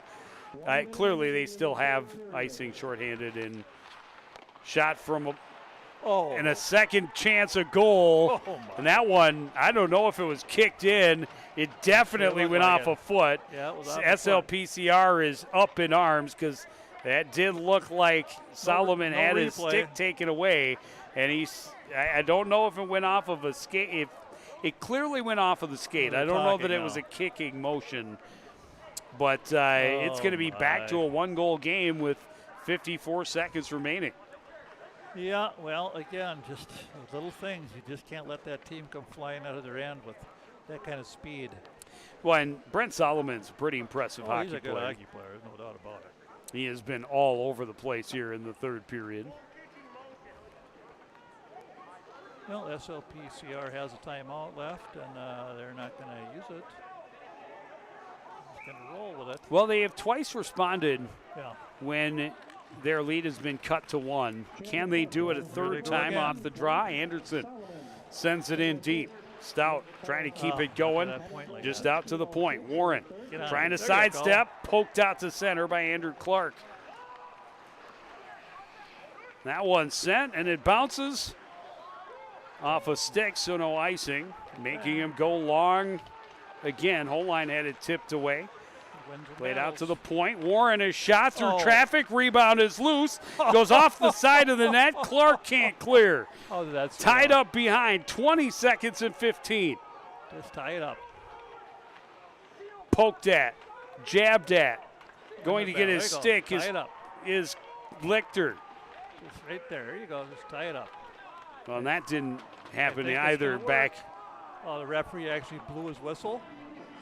Huh? I was just going to say, back in the day, you couldn't tie it up like that. The refs would blow it dead. These days, they'll let But you go a little usually bit. they would let you go, and that was Well, whoever's a taking decision the that was draw. made by the official to blow it dead. 3 seconds. tie up your man, fall left. on the puck. That's all you have to do here. Well, it Not should let be. them win the draw. I Get don't know why organized. you're putting someone on the boards. There should be 4 bodies in Right front there. of the net, and all you're doing is jamming for the puck Yep. and tying up bodies. Yep. Tie up the 2 in Well, front. You better come get 21's Solomon. got to get 2. Yeah. Somebody's got to get Just Solomon. tie up the draw, and you'll be good to go. Don't even go for it. All right, ref. We know it's an important draw, but let's tie him up. There you go. Good It job. was a good, Yep. good job by Sukup. Yep, look at Battled that. right Wow, through, that's a and it big goes win. back to the corner, and SLPCR, a huge win, Yeah, they beat a good 5-4 over Champlin Park. And a good way to close out again. They started with 6 out of 7 on home ice. They were just 1 of 4 in the first 5 of those games. So to get this one against a 15th ranked Rebel squad is huge. It's huge, and you got to give a shout out to Brock Lewick. He was outstanding. Yeah, he today was. Because in that third period, Champlin threw the house at him. Even though they got 3 goals, he was able to stand tall and make some saves right at the end to get the 4 win. goals. Yeah, 4 goals. That's right. I forgot that last one. 4 goals. But And that's, and for Spring Lake Park Coon Rapids, you were able to respond when your lead trimmed down to 1. yep. But, and come away with a win. And now you look at it the next month, you're on the road. You have 1 game in your next 7 here on home ice. And the good thing is they didn't lose this game. Oh, Which sorry, they- 7 of their next 8 are on the road. Which they did against St. Louis Park, and also the other one they lost they almost lost to Lakeville North. We came back and almost got them in the end. So that's a good win, a character win for them. Now they can kind of put that to bed and say, hey, we could win games that are tight. And Against quality opponents as well. They A hard. big win in the conference against Champlin Park. A feel-good win for the home team on a special day, the Hockey Day Coon Rapids, both varsity squads able to secure big conference victories.